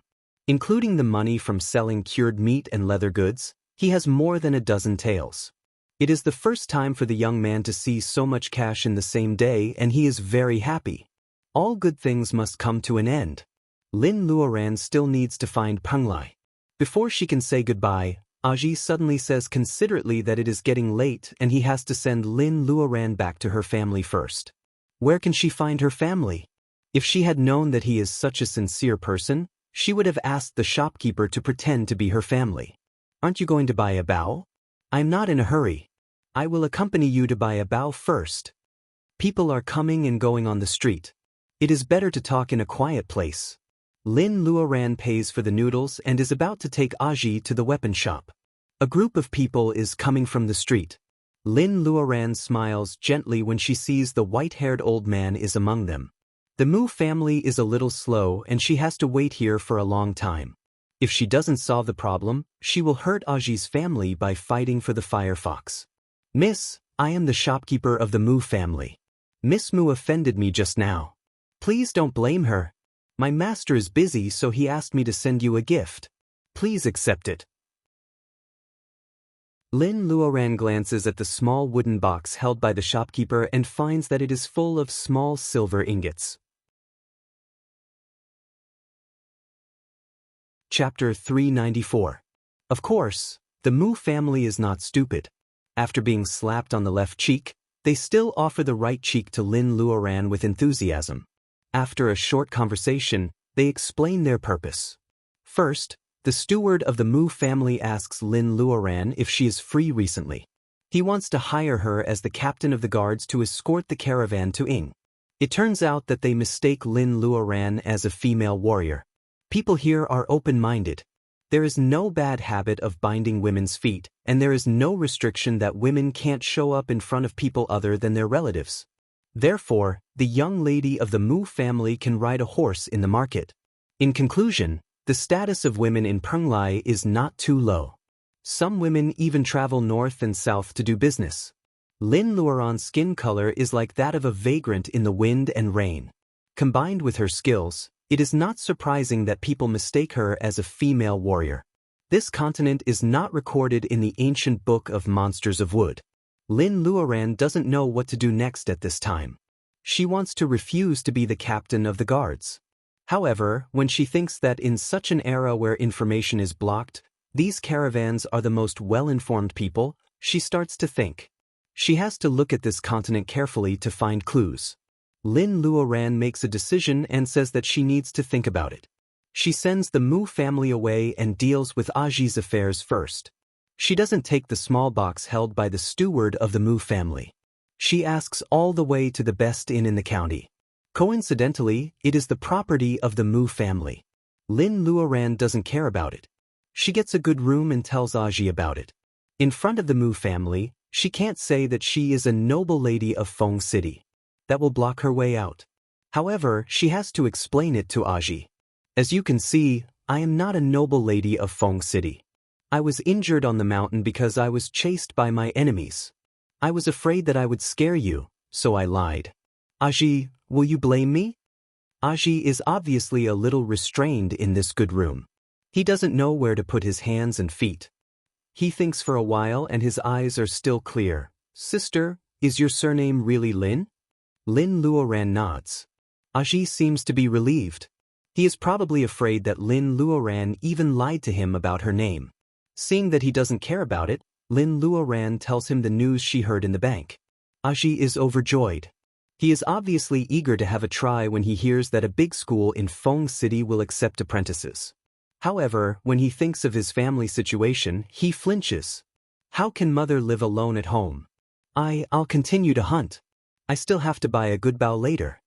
Lin Luoran gives him the copper lock and encourages him. Aji, Life is only a few decades. If you don't seize the opportunity to do what you want to do, you will regret it when you are old.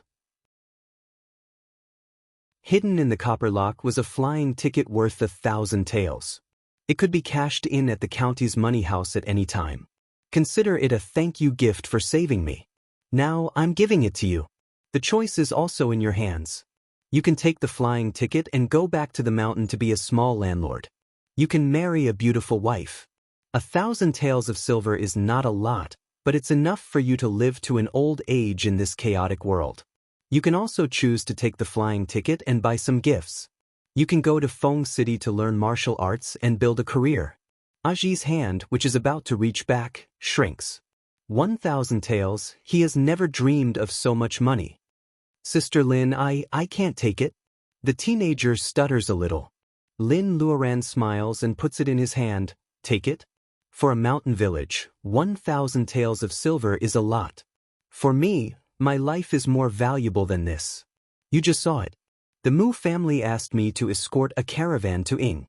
This trip alone will cost me hundreds of taels of silver. I thought it was too little, so I haven't agreed yet. Lin Luoran's words are half true and half false. Aji is obviously stunned. In the era of cold weapons, people who know martial arts are very popular. Aji knows that warriors are very rich, but he can't even think about giving away 1,000 taels of silver casually like this before. Lin Luoran sees that he is dreaming and she quickly pours a bucket of cold water on him. People who know martial arts are all aggressive. It's a chaotic world. You may be prosperous in front of others, but you may be overthrown in the blink of an eye. You have to think about it carefully. Aji is out of his wits. He only says that he wants to go home first. It may take him some time to digest Lin Luoran's words. He doesn't take the copper lock. After knowing that Lin Luoran should still be in the inn tomorrow, Aji takes his things and leaves. Lin Luoran doesn't know which one Aji will choose, but she is still very happy to provide people with the opportunity to choose their dreams. In a good mood, she asks the inn waiter to carry a large wooden bucket into her room. She takes a hot bath and cleans up before entering the space. Fire Phoenix quite agrees with her idea of escorting a caravan to Ing. It only says that if there is no way forward, they should go around. Maybe there is a chance to survive. Lin Luoran thinks this sentence is the most philosophical thing Fire Phoenix has ever said. Would Wolf laugh so hard? After a hot bath, she feels very comfortable. If it weren't for the obsession of climbing Mount Penglai in her heart, her life at this time would be very similar to her life as an ordinary person in the Naku grassland. Her wakin is restless. Is this the result of living in the monster forest for a year? The violent breath mixed in her heart may take a period of time to dissolve to get rid of the hostility caused by killing. It's funny. She can purify the resentful spirits, but she can't purify her own murderous intention. You have done a good deal. Others are not satisfied. The resentful spirits purified by your power of faith in the sea of sin will also believe in you after reincarnation. This kind of bond goes deep into the soul. They will all be your devout believers in the future. Lin Luoran glares at Fire Phoenix. Why does it have to make it so clear? Although there is a scheme in it, she also wants to do a good deed, okay? Lin Luoran takes out the blue jade given by the mermaid and plays with it carefully. The development of things is unpredictable. She doesn't expect that she will pass through the mountains in such a strange way and come to this side of the monster forest. She doesn't use this blue jade and she can't figure out its use. Woodwolf carefully identifies it for a while. It seems that it has seen relevant records somewhere. However, it is too long ago and the monster's brain is not a computer that never deletes files. It can't remember it at this time. Lin Luoran tastes the newly brewed mango wine last time. The wine has a very thick mango flavor. It tastes good. She makes some ice cubes and adds it. It is more like a cocktail. Unfortunately, there is no goblet in the space. The yellow land is full of species in the monster forest, such as rubber trees, iron phoebe, and agarwood. They are all planted next to the soulwood. They are all extremely difficult to grow into timber. Lin Luoran doesn't worry that they will grow very big in a short time. She takes a can of tea and leaves the space. Then she hears a knock on the door. People of the Mu family come again. This time, it is not the steward but the second master of the Mu family who can manage things. He also comes with Miss Mu, a girl in a red dress. Visiting the thatched cottage 3 times? Lin Luoran secretly feels funny. She just pulled the girl in the red dress off the horse. How can the Mu family know that she is a master? Is it possible that the girl in the red dress is a powerful person herself so they can make an analogy? The visitor is a guest. Since Lin Luoran plans to find clues with the caravan, it is common sense to be polite. It is her fault to kick the guest out. It is inconvenient to be a guest here. If you don't mind, please have some tea. Lin Luoran makes a gesture to invite him to have tea. Miss Mu pouts and looks at the cold teacup. She can't say anything to apologize. The steward of the Mu family is good-tempered. He is in his 30s. Miss Mu calls him uncle and he introduces himself as Mu Qingshan.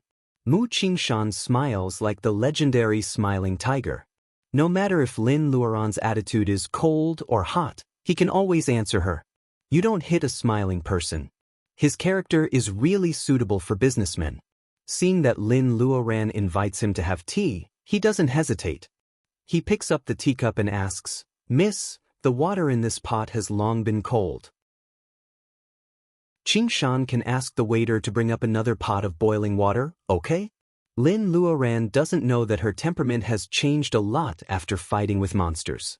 After building a house in the forest for half a year, she finally calms down a little. However, in the eyes of these ordinary people, she doesn't feel anything unusual at the first sight. However, the more they look at her, the more she looks like a pool of deep spring. It is cold and deep and can't be seen through. Lin Luoran doesn't know this. She is determined to let the Mu family hire her. She has to be polite and show her skills at the same time. Therefore, she stretches out a finger on the cooling kettle and presses the mouth of the kettle. The cold water in the kettle is boiling again at a speed visible to the naked eye. Miss Mu's eyes almost pop out. She finally understands how merciful Lin Luoran is to her on the street. Even the knowledgeable Mu Qingshan's pupils shrink. When martial arts reach a certain level, it will produce internal force from external martial arts. There is no mental cultivation method of internal force on the mainland. To produce internal force, one must first train the skin and then the bones. Then the sea of Reiki will naturally circulate in the body. Lin Luoran looks so young. How can she have internal force? While he was surprised, he was also greatly disappointed. She has such personal ability at such a young age. She must be a disciple of a famous school. Maybe she doesn't like the Mu caravan. Mu Qingshan has a lot of thoughts in his mind. He is still smiling, but he doesn't even taste the tea in the cup. However, Miss Mu smells the unusual aroma of the tea. She suppresses her dislike of the cups in the inn and takes 2 sips. She is conquered by the bitterness mixed with sweetness. It is a kind of tea she has never drunk. What is the origin of this woman? Both Miss Mu and her 4th uncle Mu Qingshan have confirmed Lin Luoran's extraordinariness to some extent. Mu Qingshan makes a decision in a short while and says goodbye. Lin Luoran doesn't expect that her skill will scare away the Mu family. She doesn't know whether to laugh or to cry. At night, she is so angry that she simply seals her spiritual mind and stays in the inn to concentrate on self-cultivation. The next day is foggy. When Lin Luoran goes out, she finds a man standing at the door. The thick fog in the morning has not dissipated. The middle-aged man's black cloth shoes are wet. She doesn't know how long he has been standing in front of the inn. Chapter 395. One of them sincerely invites Lin Luoran and also acts as if he has made 3 visits to the thatched cottage. The other one looks arrogant on the surface, but in fact, he has already planned to go to Ing with the caravan. After pretending to be courteous, they soon agree. When Aji comes, Mu Qinghua has just left. It is funny that Lin Luoran refuses the silver before. This time, Mu Qinghua sends her the gift in person. It is the set of flower hairpins she sold to the silver shop earlier. After so many things, this thing is given to Lin Luoran as an expensive gift. Lin Luoran feels funny and asks Mu Qinghua how much this set of jewelry costs. The boss of the Mu caravan says it is not expensive with a complacent look. He says it is a coincidence that the Mu family bought a pearl in a small county with only 5,000 taels of silver. Lin Luoran's eyes twitch when she hears this. All businessmen are cunning. The seemingly honest old shopkeeper is really a big profiteer. He takes 1,200 taels of silver and makes 3,800 taels of silver in less than a day. Mu Qinghua certainly won't cheat her on the price. She doesn't know what goods the Mu family is going to transport to Ying this time, and they ask her to escort them again and again. Of course, there is no reason to mess up such a small thing. When Aji comes, the breakfast on Lin Luoran's table has not been taken away yet. It will take 4 hours to go from the mountain to the county empty-handed. The teenager's eyes are bloodshot. Has he stayed up all night? There are steamed buns here. Just eat some. Lin Luoran only touches the things on the table a little. It is a pity to waste them, so she asks Aji to eat. In fact, cultivators in the period of bearing essence don't need to eat secular food. They can live only by nourishing their cells with reiki in their body. Otherwise, why do people often say that immortals eat wind and drink dew? Lin Luoran always has the habit of eating on time. It is not only because she advances too fast to adapt to the living habits of cultivators, but also because she carries a small space with her which can't control her foodie heart. Subconsciously, she doesn't want to forget her duty as a human and wants to cultivate the Tao of the secular world. As she eats up the porridge and steamed buns. He touches his mouth. Sister Lin, I've decided to go to Feng City. Lin Luoran is not surprised by this result. She knows the teenager's choice since he can't sleep at night. To her surprise, Aji refuses her support. Coarse rice was only 300 copper coins per stone, and meat was 10 copper coins per catty. 1,000 taels of silver was enough for the villagers in the small mountain village to live comfortably for the rest of their lives. Refusing such a sum of money was like a white-collar worker with a monthly income of several thousand rejecting a huge sum of money that fell from the sky without needing to be repaid. From now on, Lin Luoran starts to look at the swarthy boy in a different light. The Mu caravan is about to set off. Aji also buys rice for his family and sends it back. The money from selling cured meat, leather goods and little firefox is enough for his mother to live for a long time. Lin Luoran invites him to go to Feng City together. The caravan will pass by this big city anyway. Aji readily agrees. Lin Luoran asks him to go shopping. After all, he is only a teenager and he rarely goes out of the mountain for a few times a year. In fact, he is curious about many shops in the county. After he left, the observant donor came to find him. The man is holding the firefox in the bamboo cage. He hears that the master of the Mu family comes to hire Lin Luoran in person, so he is not afraid that Lin Luoran has no money to pay. Lin Luoran bought the little fox with her own money. What should she do with it now? Lin Luoran doesn't expect Aji to come so early. There is no time difference. She can't deal with the firefox. Thinking that the boy is about to come back, Lin Luoran casts a mini-world to cover herself.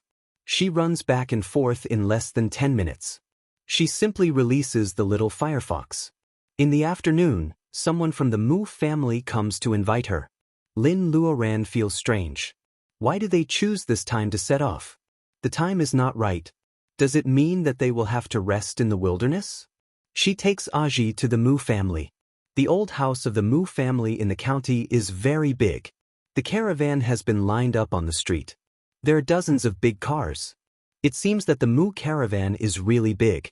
When Mu Qinghua hired her, he said that she was going to transport food. The current situation is turbulent and it is normal for people to rob food on the road. Therefore, he hired a master to be the captain of the guard team. Peng Lai and Ying are at war. Of course, selling food can make huge profits. But it is not necessary to escort it from all over the country, right? Lin Luoran scans with her spiritual mind. She finds that there is something special about rice and wheat in these grain carriers. She suddenly realizes it. How can selling food be more profitable than transporting weapons? Looking at the dozens of swords and crossbows hidden in the grain carriers, Lin Luoran sighs that the Mu family is so bold that they even want to make money from war. She just doesn't know which country Mu Qinghua and the smiling Mu Qingshan are going to sell weapons to. If she were an ordinary warrior, she would definitely retreat at this moment. However, Lin Luoran doesn't care. On the one hand, she is a cultivator. In this world that advocates martial arts, she is much more superior than them. On the other hand, she is neither from Penglai nor Ying. She has no sense of national honor. Sorry for troubling you along the way, Miss Lin. Mu Qinghua bows and shakes off. More than 100 guards are also well equipped. The Mu family must have invested a lot this time. Lin Luoran nods and puts down the curtain. Cultivators don't make promises casually. Although she follows the caravan to inquire about the news, it is just a piece of cake for Lin Luoran to escort the caravan. She can also cultivate in her spare time. Lin Luoran gives up riding a horse and chooses to take a car. The curtain is put down, which also blocks many people's inquiring eyes. As a woman, she is treated politely by the head of the family. Many people want to know Lin Luoran's strength. Several troublemakers in the guards are eager to have a try. The lady of the Mu family, Mu Feiqiang, also wants to follow the caravan to the north. Lin Luoran is not interested in exploring whether the Mu family is going to pack up their family and run away. If she has time, she might as well chat with Aji. At dusk, the big rooster is killed as a sacrifice to various immortals. The caravan finally sets off. It is the first time for Aji to take a carriage. The teenager feels a little awkward. Lin Luoran asks him carefully. He thinks the carriage is bumpy and it is better to walk. Lin Luoran laughs at his words. She also misses the cars in her hometown. Compared with this kind of carriage without shock absorbers, the progress of technology on the Earth is really beneficial to the public. It is bumpy all the way. They arrive at the outskirts of Feng City when it is dark. There is no way to enter the city at this time. Lin Luoran guesses that the Mu family probably doesn't want to enter the city to rest. How can the inn in the city be more convenient than the inn in the wilderness? After setting up camp, they make a fire to cook. Lin Luoran looks very difficult to get along with. Mu Qingshan even asks someone to cook for her. Aji feels sorry for taking the Mu family's carriage for free. He offers to help. Lin Luoran simply asks him if he knows how to make a fire to cook. Hunters who often make a living in the wild certainly know how to make a fire. Poor people don't care about taste when cooking. Lin Luoran uses the small stove dug by Aji to cook. She pretends to go to the cart with ingredients and chooses 2 radishes and a piece of beef. She quietly replaces them with radishes and monster meat piled up like a mountain in space. She makes a pot of radish beef, with only a little seasoning. Soon, the whole camp is filled with a strange meat fragrance. Aji swallows his saliva. The bonfire reflects the teenager's dark face. His eyes are frighteningly bright. Is he hungry? Lin Luoran gives him a big bowl of rice and a lot of beef. She tells him to eat quickly. The teenager gobbles up the food, which makes Lin Luoran laugh.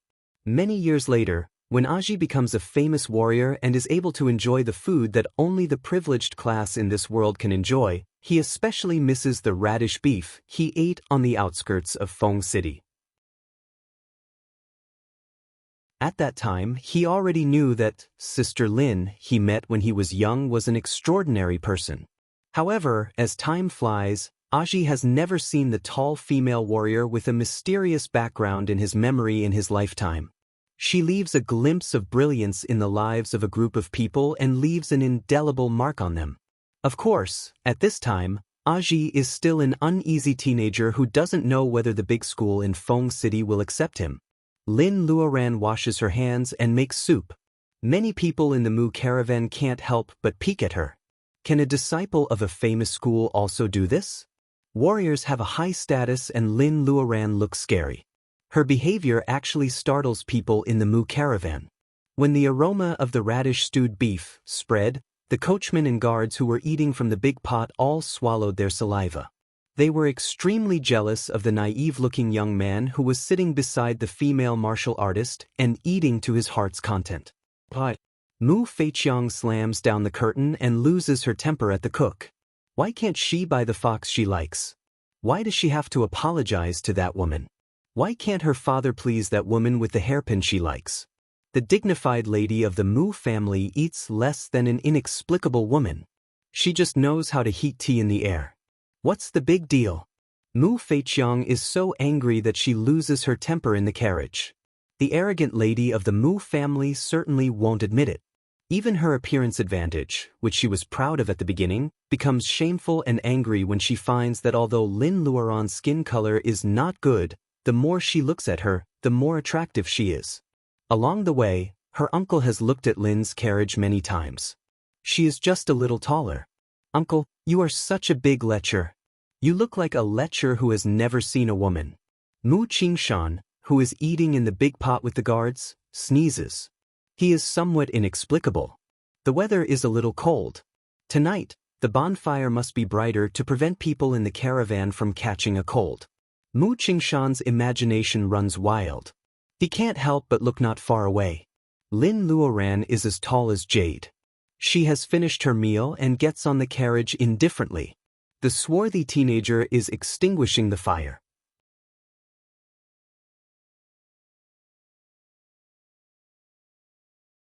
Chapter 396. She has had a crush on Brother Mu for more than 10 years. Therefore, Lin Luoran's brain is extremely slow. She never thinks deeply about other people's inquiring eyes. Therefore, the female warrior in everyone's eyes is as cold as a piece of cold jade. Although she is amorous, her eyes are more unintentionally fierce. The fierce cold jade can also soften. However, because the boy named Aji is too stubborn, he doesn't want her support. It always reminds her of Huang Weijian, who is already half a member of the Lin family. Sometimes this stubbornness makes people helpless, but you have to admit that people with some persistence, stubborn and stupid, are cute and admirable. The school that accepts disciples in Feng City is called Five Tigers School. Most of the masters in the school serve the military of Penglai. In the border cities, it is already a great school. On the day of accepting disciples, the school is crowded with people. Lin Luoran even sees a country boy carrying a crowing rooster. It is common knowledge that apprentices need to be apprenticed.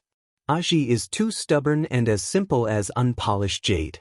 Lin Luoran can't persuade him, so she quietly finds a person in charge of the Five Tigers School this time. After paying him 1,000 taels of flying ticket, this person finally looks at Lin Luoran. Lin Luoran doesn't have any external kung fu, so her gestures are full of hostility.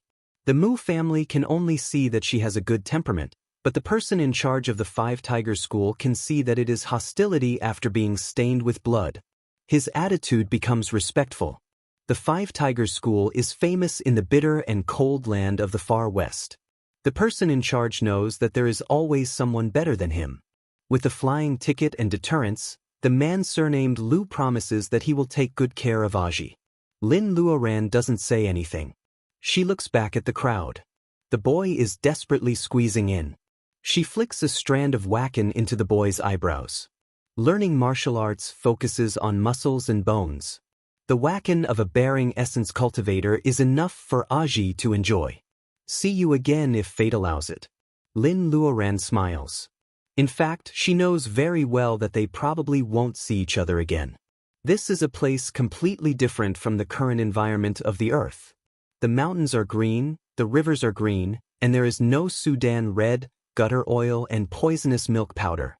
However, she is still willing to stay in the real world where Reiki is scarce. In Rong City in the center of Chuan province of Huaxia, her relatives, friends, and disciples are waiting for her. Lin Luoran thinks that this must be the bond of family. After leaving Feng City, the caravan's speed had increased significantly. They were either resting in the countryside or camping in the wilderness. If it weren't for the official road, Lin Luoran guesses that Mu Qingshan and others would never go to the city to take risks. The Mu family is an old caravan, and they do a good job. Although it is a chaotic world, no one really checks their caravan. Mu Qingshan is actually just guilty. It makes no difference whether she sleeps in the wilderness or in a clean hostel with hot water. Anyway, she practices by herself every day. She eats dishes in the space that are cooked separately and she never lacks hot water. She doesn't mind where to rest. She only cares about one thing. Every time she goes to a new place, she will completely release her spiritual mind. Like a sophisticated scanner, she searches for news about Mount Penglai in the tea houses in the market or the gossip of rural women. What makes Mu Feiqiang unhappy is that as the caravan speeds up, the whole team looks travel-worn. No matter how much she applies on weekdays, her little face still turns sallow in such an uncomfortable environment. However, Lin Luoran is always refreshing, casual, and absolutely clean. Even her honey-colored skin becomes whiter and whiter on the way north. It is like a piece of polished and exquisite jade. The calmer Lin Luoran is, the more obsessed Mu Qingshan is. One day, the caravan misses the time to enter the city again. Mu Qingshan wants to camp on the spot. However, Mu Feiqiang points to the faint light not far away and suggests, "Uncle, there is a small village in front of us. Isn't it perfect for us to stay in the village? We can also replenish our rice in the village." They have been traveling for more than a month and everything is calm. Several small thieves have been killed by the Mu family's guards. It seems that the war on the front line has not been lost and the situation is still under control. Mu Qingshan is also a little tempted. Replenishing rice is not the most important thing. Like his niece, Mu Qingshan also wants to boil a large pot of hot water and take a good bath. Lin Luoran sees that the uncle and niece are in high spirits, but she can't help but pour cold water on them. "If I were you, I would choose a place farther away from here to camp instead of entering the village." Mu Qingshan is stunned. He doesn't expect that warrior Lin, who has never made a suggestion, will object. He just suffers from the common problem of caring more about his appearance and worrying about gains and losses, but his brain is still clear. Hearing Lin Luoran's words for the first time, he knows that this village may not be as simple as it looks. However, Mu Feiqiang is furious. She thinks that Lin Luoran is deliberately against her and humiliating her. Seeing the angry face of the little girl, Lin Luoran is a little confused. She doesn't know what she did to annoy her. After all, Lin Luoran is too lazy to argue with a teenage girl. She simply goes back to the car and closes her eyes to rest. Mu Feiqiang sees that Mu Qingshan is in a daze again. She is so angry that she stamps her feet. "Uncle, can you have your own opinion? You are the manager of the caravan. Look at you. You look down on all women." Warrior Lin seems to be angry, and so is his niece. Mu Qingshan has a headache. However, he is stimulated by Mu Feiqiang's words, "Look down on all women." Therefore, he decides to follow his heart for once and enter the village. From the guards to the coachman, they all support Master Mu's decision. They eat jerky and porridge all day long. Smelling the fragrance from Lin Luoran's small kitchen, they are almost hypnotized. Farmers are good. Farmers can cook. Therefore, a group of people walks towards the faint light. The grain carriage, loaded with several weapons, leaves heavy ruts on the ground. In the carriage, Lin Luoran is eating a bunch of grapes happily. She doesn't look angry at all. Mu Qingshan just misunderstands her. All the villagers in the village have rested. They are awakened by the arrival of the caravan. Mu Qingshan asks people to give them enough accommodation fees. The wife of the village head organizes many women to get up to kill chickens and wash rice. They also go to the fields to chop cabbages and wash carrots. This is food for more than 100 people. Of course, they will get some tips. Mu Feiqiang's maidservant hands the village head's wife a golden bean. The woman stops a vegetable washer and asks her to boil a pot of bath water for Miss Mu first. Then she gives her a golden bean. Fourth Master Mu's bath water is also available. When Mu Feiqiang is soaking in the hot water, the open space in the village is full of laughter. That was because the guards had obtained permission to have a drink tonight. Since the caravan set out, they haven't had a drink for more than a month. Stewed chicken with bamboo shoots, meat dipped in water sauce, smooth steamed eggs. The tiredness of the journey is gone. Mu Qingshan comes out refreshed and asks them to eat first. He looks at the carriage where Lin Luoran is. There is still no movement after they arrive at the village. Is she still angry? Mu Qingshan plucks up his courage and walks over there. The shadow of the carriage suddenly turns into two. His feet are light and his head is heavy. He faints at once. Master Moo, the guards are all shocked. They draw out the knives in their hands. However, when they protect Mu Qingshan, they find that their hands and feet are sore. They can't hold the weapons in their hands steadily and they fall to the ground. At this point, everyone knows that they are in a den of thieves. Mu Qingshan raises his head reluctantly. He looks at the village head who seems to be a different person. Soften tendons. How generous, the village head laughs. Master Mu, do you like the hot water? Mu Qingshan's face is even more gloomy when his ranking is revealed. This is not a robbery. They are obviously prepared. The news that the Mu family transported heavy crossbows has been leaked. He doesn't know if his brother is safe. Mu Qingshan is regretting and suffering. Suddenly, there is a scream in the room where his niece is bathing. Feiqiang is still inside. Mu Qingshan remembers what his brother entrusted to him. His face turns pale. You can rob things, but do you want to rape me?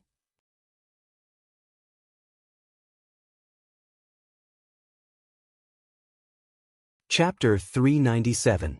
The torches are bright, and Mu Qingshan's ranking is exposed. This village is obviously disguised by thieves. The Mu caravan really falls into a den of bandits this time. Lin Luoran has been in the carriage without showing up. The thieves led by the fake village head don't expect that there is backup in the carriage. As Mu Qingshan said, the level of medicine in Penglai is low. Things like softening powder are really rare, especially colorless and tasteless. The powder is sprinkled on the ground. The Mu caravan inhales a lot of it as soon as they step into the village. Some of it is even in the food and drinks, and even in the hot water of Mu Qingshan's bath. It doesn't make sense that the people hiding in the carriage will be fine. Thinking of this, the fake village head is relieved. He laughs and says, "Little girl, you don't have to bluff like this. Are you weak now? Don't be afraid. Let your elder brother take care of you." The villagers burst into laughter. The fake village chief no longer looks old. Under the wig, he is a strong middle-aged man. He laughs so hard that he falls back and forth. Over in the house, there is a low sobbing sound of Miss Mu. Those women who were smiling and cooking with dexterous hands suddenly turn into strong bandits. They wash rice and cook quickly. They are also not soft when tying people up. Villains inevitably become arrogant. When the fake village head's face is filled with clear applause, most of the thieves are checking the heavy crossbows escorted by the Mu caravan. Only the curtain of the carriage fluttered. Did that woman make a move? Suddenly, the fake village head's face is swollen like a steamed bun. It is red and swollen. The blood he spits out contains 2 big teeth. Damn it, don't be so shameless. Go. He covers his face and says vaguely, motioning his men to surround the carriage. The heavy crossbows found in the Mu caravan come in handy. More than a dozen people surround the carriage. With an order, the carriage, which may be carrying a master of martial arts, suddenly becomes a hedgehog. A woman boldly opens the curtain. The crossbows have pierced through the wooden board of the carriage. Where is the person? Shoot that house. The fake village head points to the house where Mu Feiqiang is. Mu Qingshan, who has just been hopeful, immediately feels nervous. Since he is responsible for transporting this batch of heavy crossbows, he certainly knows its power. In such a short distance, heavy crossbows can completely penetrate these mud walls. Mu Feiqiang was in danger. Even Warrior Lin might not be able to escape. Tuck, tuck, tuck. The continuous arrows pierced through the air. The fake village chief's swollen face had a smile, which made his swollen face look extremely ferocious. I say, the water is already cold. How long are you going to stay in the bucket? Under the flickering oil lamp, Mu Feiqiang's little maidservant has been knocked out.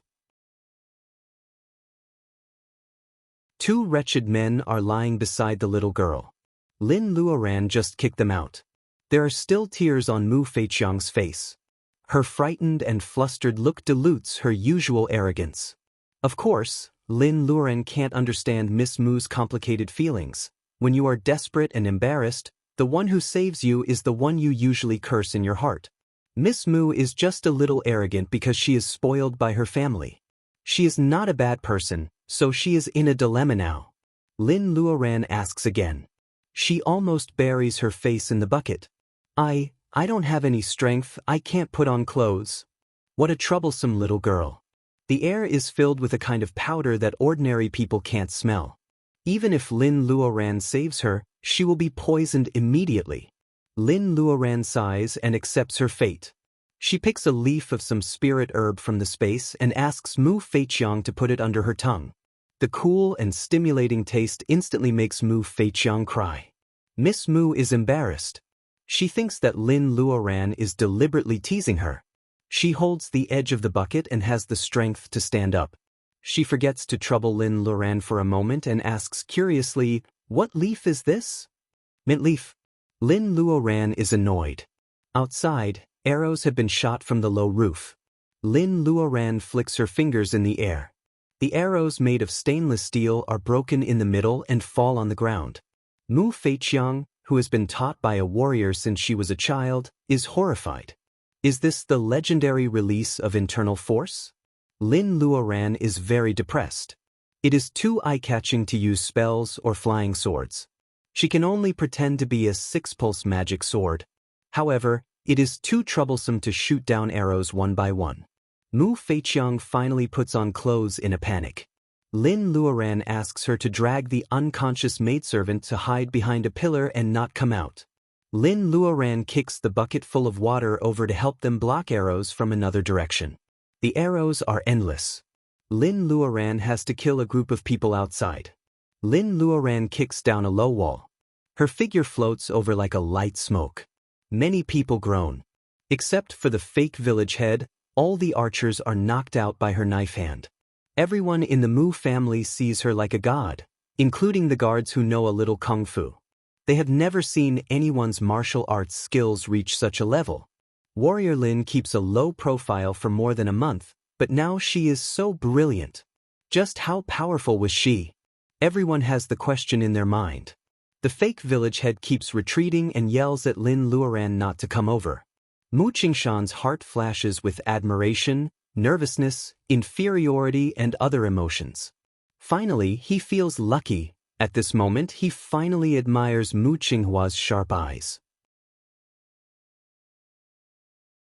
With the escort of Warrior Lin, it is worthwhile for the Mu family to pay 50,000 taels of silver to make friends with such a strong person, let alone 5,000 taels of silver.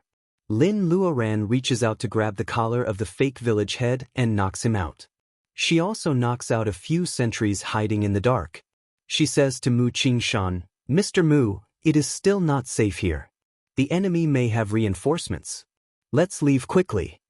After some verification, Lin Luoran's prophecy becomes more reliable than real gold. Mu Qingshan nods and asks people to search carefully. Sure enough, they find the antidote of bendin powder on the thief. Everyone takes it. A quarter of an hour later, everyone regains their strength. Mu Qingshan gathers the heavy crossbows together. When Mu Qingshan steps into the house, Mu Feiqiang's eyes are red. He is not in the mood to coax his niece. He picks up the broken crossbow arrow and asks Mu Feiqiang what weapon Lin Luoran used for these broken arrows. Mu Feiqiang answers that she used her hands. Mu Qingshan knows the meaning of releasing internal force better than his niece. He sighs. The Mu family is really lucky this time. Lin Luoran should have a great background in Penglai. Unfortunately, she didn't show her weapon in front of others. It seems that she really doesn't want to be recognized. Lin Luoran doesn't know the complicated thoughts in Mu Qingshan's mind. She gets on the carriage in the morning and puts the fake village head on the shaft. Mu Qingshan wakes up the little maid and comes out with Mu Feiqiang, whose eyes are red. The team finally sets off again. This time, the Mu team does not dare to stop. They change their route and choose to cross the mountains and bypass the closed city gate. Their primary goal is to leave this place first. Less than a quarter of an hour after they leave, the sound of horses' hooves breaks the silence of the night. The neatly dressed imperial army appears outside the village. The leading general is in black and most of his face is covered by a delicate silver mask. Only his sharp chin and thin lips are exposed. After checking the situation of the village, A subordinate wakes up a woman and takes her to the masked man to answer. The woman trembles and explains the situation. The masked man purses his lips tightly and his voice is a little magnetic and hoarse. You mean, the heavy crossbows were not intercepted and the Mu family took your boss away? And the cause of all this is just a woman? Oh, she is not afraid of arrows and is unarmed? These consecutive rhetorical questions make the woman tremble all over and she doesn't know where to start. Although what she says is true, when recalling everything she has experienced, even she has an illusion of a dream. How can she let the powerful man in front of her believe her? I believe you. The masked man slightly lowers his head. The woman is stunned and then she is very excited. Thank you, 7. The woman doesn't have a chance to say what she wants to say after the word 7, because she suddenly spits out blood. The silver-masked man has already cut off the woman's head with a wave of his hand. He wipes the blood on the wound and says to himself as if nothing has happened, I believe you, but I can't help you clean up the mess. A young and powerful female warrior? The silver-masked man thinks for a long time, but he still can't think of such a person in the Empire. He whispers a few orders and a small team has already left, chasing along the ruts. You clean up the mess. Don't leave any traces. Yes. In the night, the small village is soon set on fire. When the smoke dissipates, there are only charred corpses under the collapsed houses in the village.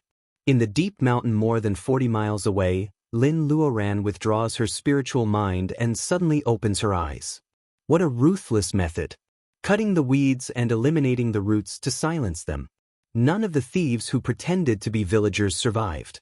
As the old saying goes, people with sharp chins and thin lips are mostly determined but also cold-hearted. It seems that vicious should be added. She lifts the curtain of the carriage. The Mu caravan finally has a moment of relaxation after being tired for a whole night. Mu Qingshan is washing his face in a jar.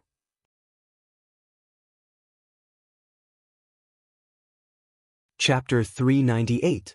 Mu Qingshan adjusts his mood and returns to the smiling fox with a flawless smile. Warrior Lin, I just want to ask you. How can you be so sure that there are bandits in the village last night? Mu Qingshan's smiling face makes Lin Luoran feel dizzy for a moment. She thinks of another person with a similar temperament, Lu Zheng. He was taken away by the crazy Taoist. She doesn't know if he has laid foundation now. Lin Luoran is only absent-minded for a moment. Then she smiles mysteriously. This smile dazzles Mu Qingshan.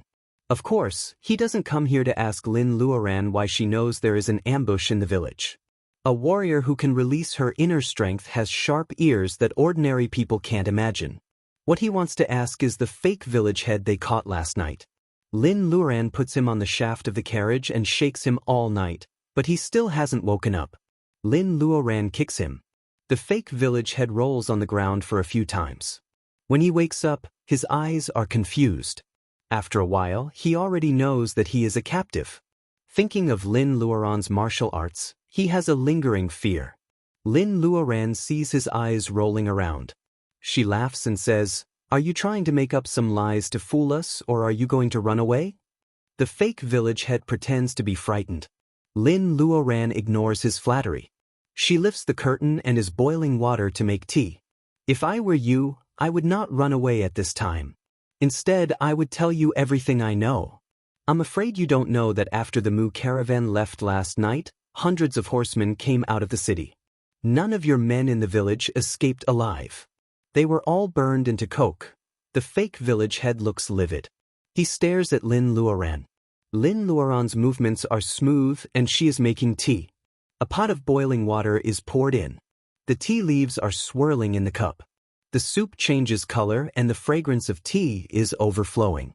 Lin Luoran's face is not very clear because of the mist. However, her voice is low but extremely clear. The leader is a young man wearing a silver mask. He has a pointed chin and thin lips. Am I wrong? The fake village head's defense line finally collapses completely. He falls to the ground. They are indeed a gang of bandits. However, most of those village women and villagers are real couples. For example, the village chief's wife was the fake village chief's wife of many years.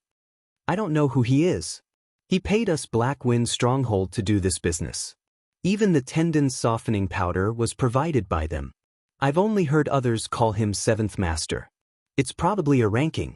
When it comes to status, bandits like us aren't even worthy of meeting the nobles, so how could we know?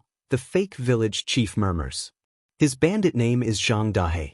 He is a group of mountain bandits nearby, leading more than 200 people. It is not a small force. He was entrusted by someone to rob the Mu caravan, but he didn't expect that this time he will lose all his men and horses. Lin Luoran lets Dahe sit on the ground, feeling sad and hateful. She drinks the morning tea and then turns to Mu Qingshan, who is in a dilemma. She says, Mr. Mu, I don't care who you transport this batch of crossbows for. I just want to tell you that the young man who ranks 7th dares to take the army out of the city to rob and kill. You should know who he is. I'm afraid that there is a mole in your Mu family. The original route can't be used anymore. Mu Qingshan can't hold his smile. This is a big deal. He doesn't dare to tell Lin Luoran the truth casually.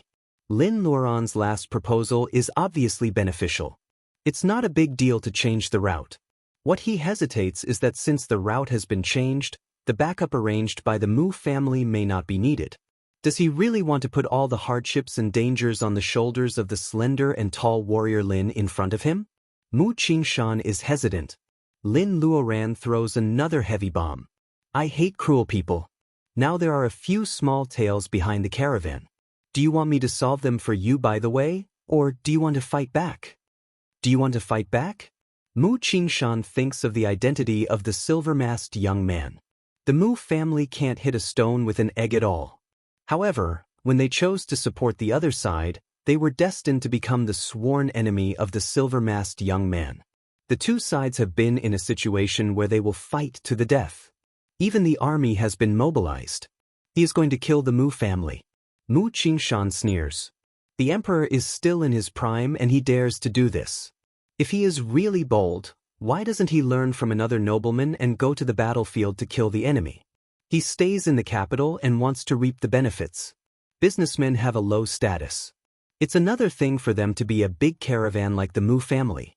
Mu Qingshan has been to many places and he is not a timid person. Lin Luoran's proposal makes him very tempted. Mu Qingshan doesn't think it's a big deal to frustrate the man if he can't kill him. Is there any way to fight back without killing too many people? After all, those soldiers are just following orders. Mu Qingshan is a little nervous. He also knows that his request is too difficult. However, Lin Luoran smiles mysteriously and nods at him. After breakfast, the guards of the Mu caravan all receive a strange task. The leader suddenly sends a few thin sheets of paper with some lifelike flowers and plants. They are asked to form a group to search for these flowers and plants all over the mountain. Everyone feels strange. They were attacked last night. Shouldn't they hurry away from here today? Why do they still pick up these useless flowers and plants? At first, they thought that Mu Feiqiang is being capricious again. However, they later learned that it is Warrior Lin's request. They are all confused, but they no longer hesitate to act. Last night, Lin Luoran showed off her power. Her martial arts skills make these people who usually talk about Warrior Lin being paid but doing nothing feel ashamed and admire her greatly. This is an era of the strong. Strength is respected and martial arts skills represent the absolute right to speak. The Mu family works together to search for flowers and plants all over the mountain. Even Mu Feiqiang and Zhang Dahe ask for a few sheets of paper. The former owes Lin Luoran a favor and doesn't know how to admit it. As for the latter, his resentment of being used and then silenced is probably supporting him. Lin Luoran's spiritual mind can almost cover the whole mountain. She is not afraid that Zhang Dahe will run away. She gives him a few pieces of white paper with flowers and plants. Lin Luoran draws the curtain and begins to close her eyes to rest. Zhang Dahe was overwhelmed by her trust, and his fingers that were holding the paper turned white. After an hour, the people of the Mu family come back one after another. Everyone has more or less picked a lot of herbs. Among them, Mu Feiqiang has picked the most. Regardless of the dirt staining her clothes, she uses her skirt to carry a bag of herbs back. Lin Luoran secretly laughs at the little girl's awkward look and waves to her. Mu Feiqiang looks awkward and feels guilty under Lin Luoran's gaze. After a while, she says, "Well, thank you for last night." Lin Luoran still stares at her expressionlessly. Mu Feiqiang blushes. She has thanked her. What else does this female warrior want from her? Mu Feiqiang is about to turn around and leave. Lin Luoran has had enough of her temperament and smiles. Don't you want to take revenge for last night's humiliation? Mu Feiqiang, the young lady of the Mu family, has been spoiled like a treasure since she was a child. She has only suffered a few setbacks in her life. Mu Feiqiang understands that she was controlled by Lin Luoran on the street of the county town because she was not as good as Lin Luoran. However, last night, she was drugged with the muscle-softening powder and was molested by two wretched mountain bandits. Mu Feiqiang doesn't say it, but every time she thinks of the obscene eyes of the two mountain bandits, she feels disgusted and wants to vomit. Can she take revenge herself? Mu Feiqiang has forgotten her previous grudge against Lin Luoran and nods excitedly. Lin Luoran asks someone to bring a large wooden bucket and fills it with warm water. She asks Mu Feiqiang to mash various herbs in the corresponding proportion and put them in the hot water. Mu Feiqiang holds her breath. Is Warrior Lin also a pharmacist? She looks only in her early 20s. How can she know so much? Lin Luoran looks at Mu Feiqiang's progress and turns to Mu Qingshan, who has been hesitating to speak. Do you remember a steep canyon we passed when we went up the mountain? Mu Qingshan nods. He already knows what Lin Luoran is going to do. The place is so narrow that cars can barely pass through. If someone really chases them on horseback, they must pass through that place. Was this giving him a taste of his own medicine? Mu Qingshan looks at the bucket of potion made by his niece Mu Feiqiang under Lin Luoran's order. It is hard to imagine that young Lin Luoran is also a pharmacist besides amazing martial arts skills. However, is Feiqiang really reliable?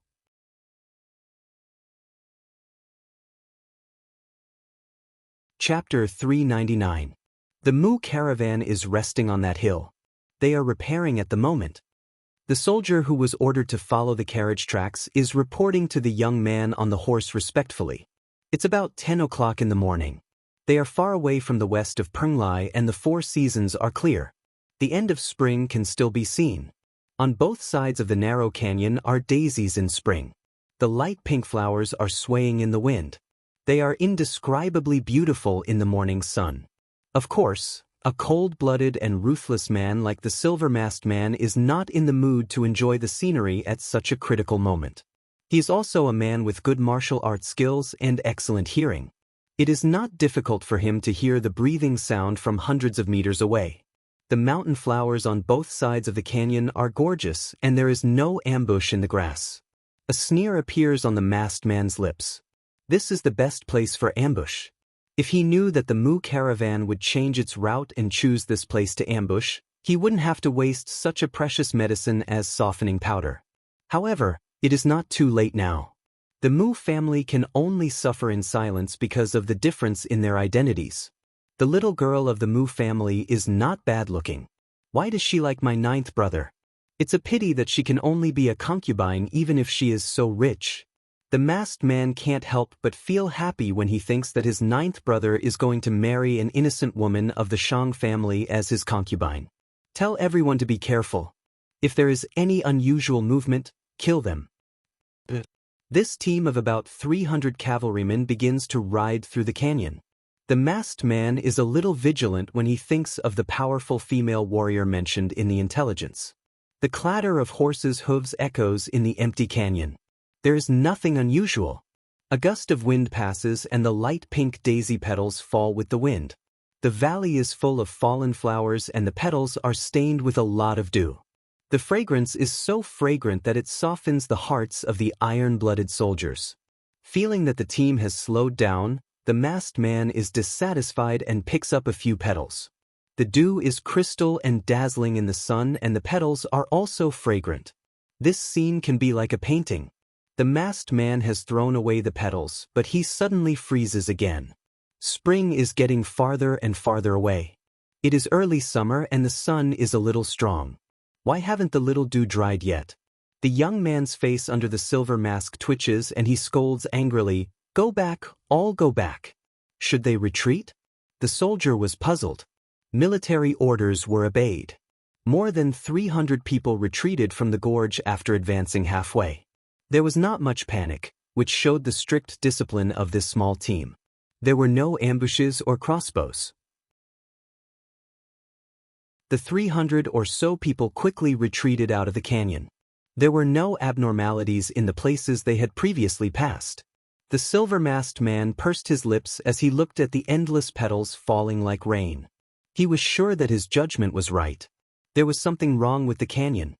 But why hadn't anything happened after such a long time? He blinked his eyes. The sky seemed to have darkened. Actually, it wasn't that the sky had suddenly darkened. It was that the silver-masked man had suddenly fallen off his horse. In the darkness, he heard a cold female voice speaking. "See, isn't this an eye for an eye?" When he woke up, he felt a little cold on his face.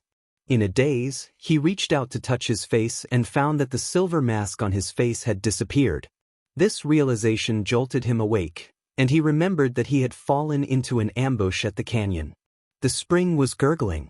In the beautiful mountains, without the cover of the silver mask, Lin Luoran sat on the tree with her arms crossed and looked at the man in military uniform under the tree. He had a sharp chin and thin lips. He looked like the actor surnamed Mo who became popular in Huaxia with a TV series about the president a few years ago. Of course, if there was no cyan phoenix engraved between his eyebrows, he would look more masculine. Tattoos were certainly not popular at this time. Lin Luoran had checked and found that the cyan phoenix between his eyebrows was inborn. With such an obvious mark, no wonder he wore a silver mask. Thinking of the name Mu Qingshan whispered when he saw him, Lin Luoran looked at the noble who was at a loss under the tree with interest. Seventh Prince. The seventh prince suddenly looked up. The woman in cyan dress sitting on the branch with her hair tied up by a cyan ribbon is bending down and smiling at him. She was reflecting the green leaves and the blue sky and white clouds in the background. She was like a mountain elf. It was a very beautiful smile, but the seventh prince felt cold all over. Because the woman said slowly in an unhurried voice, "The seventh prince of the empire. Your biological mother was the daughter of a sinner. Later, she was promoted to concubine Ing with a cyan phoenix between her eyebrows. The warlock said that he was against your father. He was sent out of the palace when he was a child, until concubine Ing died of illness 2 years ago. You are really a talent to have the desire to seize the throne under such adversity." The seventh prince's eyes were full of gloom. "Are you the female warrior?" Lin Luoran didn't answer him directly. Her smiling face suddenly became cold. Wanting to seize the throne isn't a shameful wish. It's excusable to go back on one's word and act ruthlessly. After all, since ancient times, those who aren't ruthless won't be able to make it to the end in order to fight for the throne. The premise is that ruining a woman's innocence as a stepping stone is exactly what I hate. Well, it was very annoying. Not only because women were in a weak position, but also because she almost suffered similar injuries when she was a teenager. At that time, if it were not for Baojia, Lin Luoran couldn't imagine what would have happened in the dark alley near the school when she was 17. Seeing that the seventh prince was stunned, Lin Luoran was full of disgust. "Are you wondering how I know what you are thinking? I also know that you want to intercept this batch of weapons not only to stop your ninth brother from doing meritorious deeds. You have thought more than once that if the cavalry of Ing breaks the pass, they will destroy the royal family of Penglai, right?" The seventh prince snorted, "Nonsense." Lin Luoran jumped down from the tree. "Do you know that there is a kind of powder in this world that can make people speak the truth that they have suppressed in the bottom of their hearts? Everything I know is what you just told me." Lin Luoran pressed forward step by step, and every word she said hit the secret in his heart. The status of a pharmacist was no lower than that of a warrior. He never thought that someone who was powerful in martial arts could also have such an ability in medicine. But if he didn't believe it, how could he explain that she knew him so well? The people of the Mu family might recognize him, but there was absolutely no way to understand the secret thoughts in his heart. For example, The idea of asking the mountain bandits to ruin Mu Feiqiang's innocence and make the ninth prince lose face, which he couldn't say to others. He could guarantee that he had never said anything to anyone. Lin Luoran looked at him coldly and his expression changed. Finally, she gritted her teeth and said, "The Mu family is just a group of merchants. How can they move people like you? The winner takes all. Now that things have come to this, there is nothing else to say. You can ask for credit from the ninth brother." Lin Luoran smiled at him. "Seventh prince, I need to correct you two things. First, I am not sent by the ninth prince, nor do I belong to any faction. My only task is to protect the Mu caravan." The seventh prince stared at Lin Luoran with unpredictable emotions in his eyes. A bush not far away moved without wind. Lin Luoran turned her head. "Is it fun to hide?" After a while, a corner of her red dress was exposed. It was Mu Feiqiang and Mu Qingshan who were hiding and eavesdropping. Lin Luoran waved to Miss Mu. Mu Feiqiang was still immersed in the potion she made according to Lin Luoran's instructions. She remembered the proportion of herbs very well. She didn't realize how powerful the potion was until a group of 300 people fell to the ground and didn't wake up. It was just a very common medicinal herb in the mountains, but when mixed together, it had such an amazing effect. No wonder pharmacists had a status no lower than martial artists. If this kind of potion was used in war, wouldn't it be the so-called, without bloodshed? What made Mu Feiqiang even more confused was how Warrior Lin leaked such a powerful formula to her casually. Mu Feiqiang had been in a trance. She was asked to eavesdrop by Mu Qingshan, but she didn't take it seriously. Until Lin Luoran pointed out their whereabouts, she had to stand up. Many years later, Mu Feiqiang still remembered that the powerful warrior pointed at the seventh prince who had become a prisoner of the empire and asked her, "Second, I don't intend to kill you. Miss Mu, do you want such a person who deliberately destroys your innocence and happiness to live or to die? Do you want him to live or to die?" After being stunned for a while, Mu Feiqiang's eyes suddenly turned red. As a person who enjoyed all the wealth of the Mu family, she had a responsibility for some things. For example, the Mu family needed a link to support the ninth prince financially. The ninth prince wanted to take her as his concubine in order to appease the Mu family. Of course, the concubine of a prince was called a concubine. In fact, she was also a concubine. Who should she be apprenticed to? Should she learn needlework or accounting? Should she be someone's concubine? Who asked her if she wanted to? This was the first time that someone pointed at a noble of the royal family and told her that it was up to her to choose how to retaliate against the enemy, without considering the overall political situation and status. Let her vent her grievances.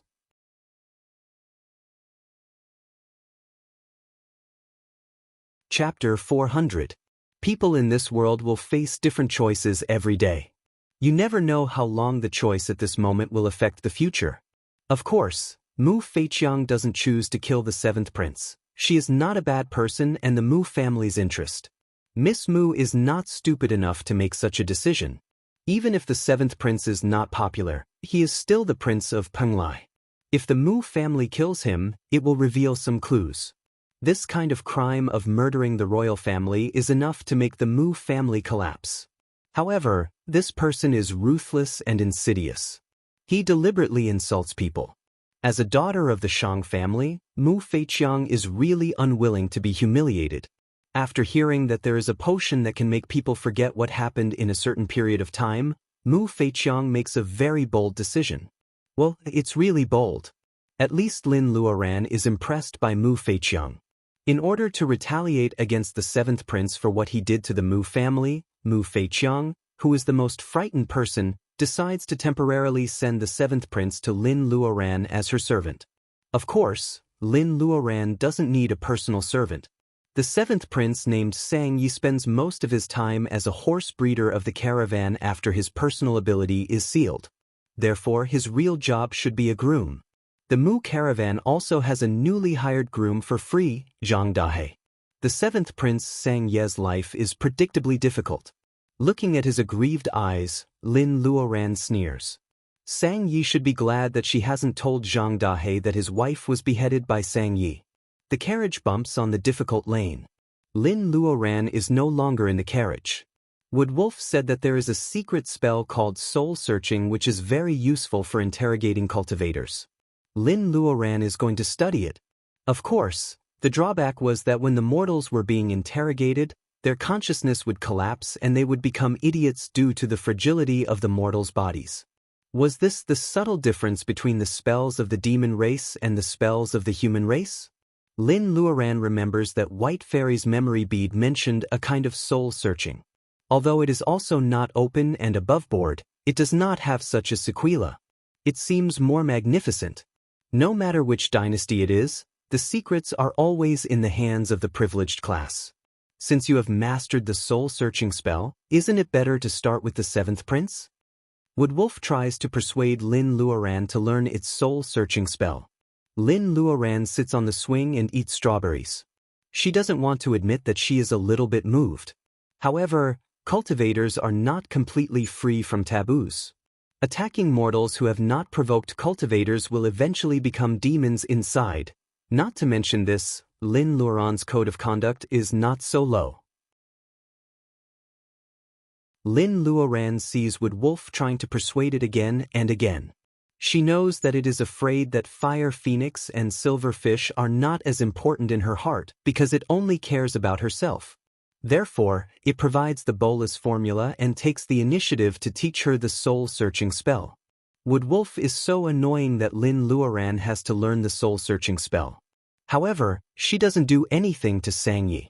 Facing the three big monsters who laugh at her kindness, Lin Luoran says, "The seventh prince is not favored in the first place. Why don't we find the ninth prince?" Lin Luoran is seriously despised after saying this. The ninth prince is powerful, but he is not as powerful as the king of a country. It is better for her to find the emperor of Penglai. Lin Luoran rolls her eyes and begins to cultivate in the space. A few days later, Lin Luoran is thinking about how to use the soul-searching spell on ordinary people without making mistakes. The Mu caravan has changed to the waterway and boarded the sea ship. The sea is vast. It is really like looking for a needle in a haystack for the seventh prince's reinforcements to find him. He has to be more and more obedient.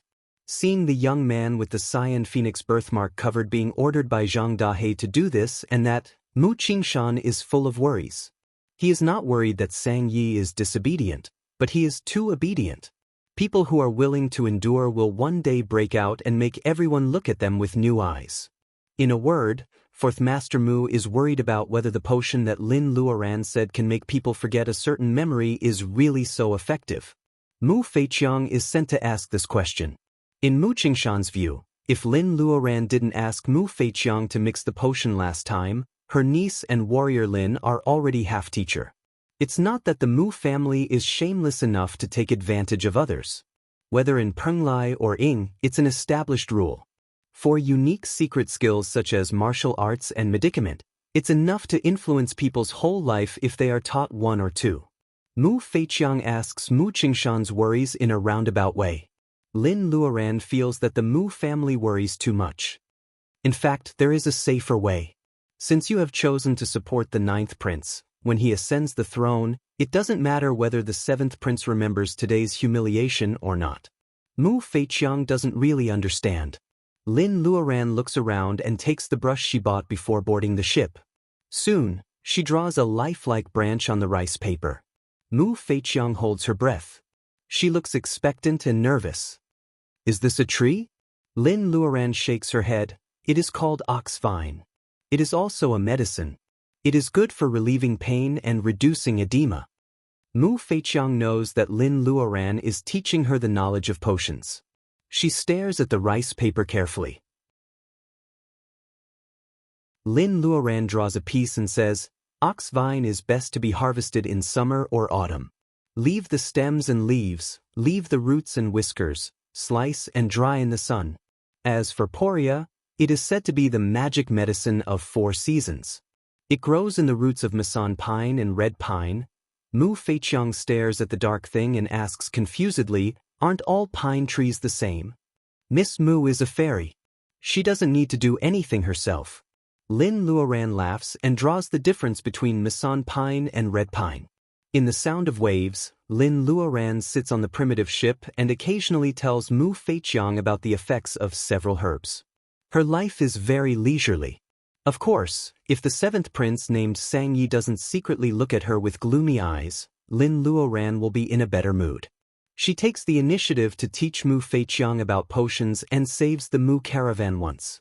In Mu Qingshan's heart, Lin Luoran is no longer a hired strange warrior. Lin Luoran has gained the trust of the Mu family. Lin Luoran thinks maybe she should choose a good time to reveal the target she is looking for to the Mu family. The intelligence network of a big business is better than looking for a needle in a haystack by herself. On the seventh day of sailing, the always sticky and salty air on the sea has made the seventh prince Sang Yi lose his previous cold arrogance. His hair is messy and his clothes are dirty because of sweat. Without the lifelike cyan phoenix between his eyebrows, Sang Ye's enchanting face becomes ordinary. He is pulling the sail at this moment. Today's wind is favorable. Mu Qingshan expects to arrive at Tianshui port at dusk. It is very close to the border of Ying and it is already within the sphere of influence of the ninth prince. After Lin Luoran finishes her self-cultivation, Mu Feiqiang is absorbing the knowledge of herbs. She has no time to pester her. Lin Luoran asks Zhang Dahe to find a fishing rod and play sea fishing. The wind and waves of the sea are mysterious and unpredictable for the people of Penglai who have no technology and personal ability. Fishing usually depends on pulling nets or directly picking up small fish and shrimps after the tide ebbs. Sea fishing is just something for people who are very leisurely and carefree to have fun. If people really want to catch fish to eat, they must be very hungry. However, Lin Luoran is fishing today. Coincidentally, Mr. Lin knows this very well. Lin Luoran finds a small fish in the cabin and cuts it. She directly ties it with a fishing line and throws it into the seemingly calm sea. The ship is moving forward at a steady pace. The people of the Mu caravan have no doubt that Lin Luoran can catch fish like this. To quote a famous magician that Lin Luoran knows, now is the time to witness a miracle. Feeling that something bites the bait, Lin Luoran doesn't startle the snake. When the thing bites the bait, Lin Luoran flicks her wrist. A silver light cuts through the blue water. Someone in the Mu family guard screams. She catches a fish. A tuna? Lin Luoran is happy. She gives the fishing rod to Zhang Dahe to continue fishing. She cleans her hands and puts a chopping board on the deck. She cuts the tuna into extremely thin slices. Sashimi can be made from sea fish. The meat is tender and has no earthy smell. Salmon is not the only fish that can make sashimi. Lin Luoran doesn't know how to make mustard, but it doesn't matter. She can just use soy sauce and ginger. Huaxia has a tradition of eating fresh fish slices for a long time. This delicacy is not unique to Neon. Obviously, people of Penglai have never eaten it. Mu Feiqiang looks at a clumsy kitchen knife flying up and down, carving carrots into delicate flowers. The carrots are placed on a white porcelain plate with pieces of crystal fish. It looks so beautiful. Mu Feiqiang swallows.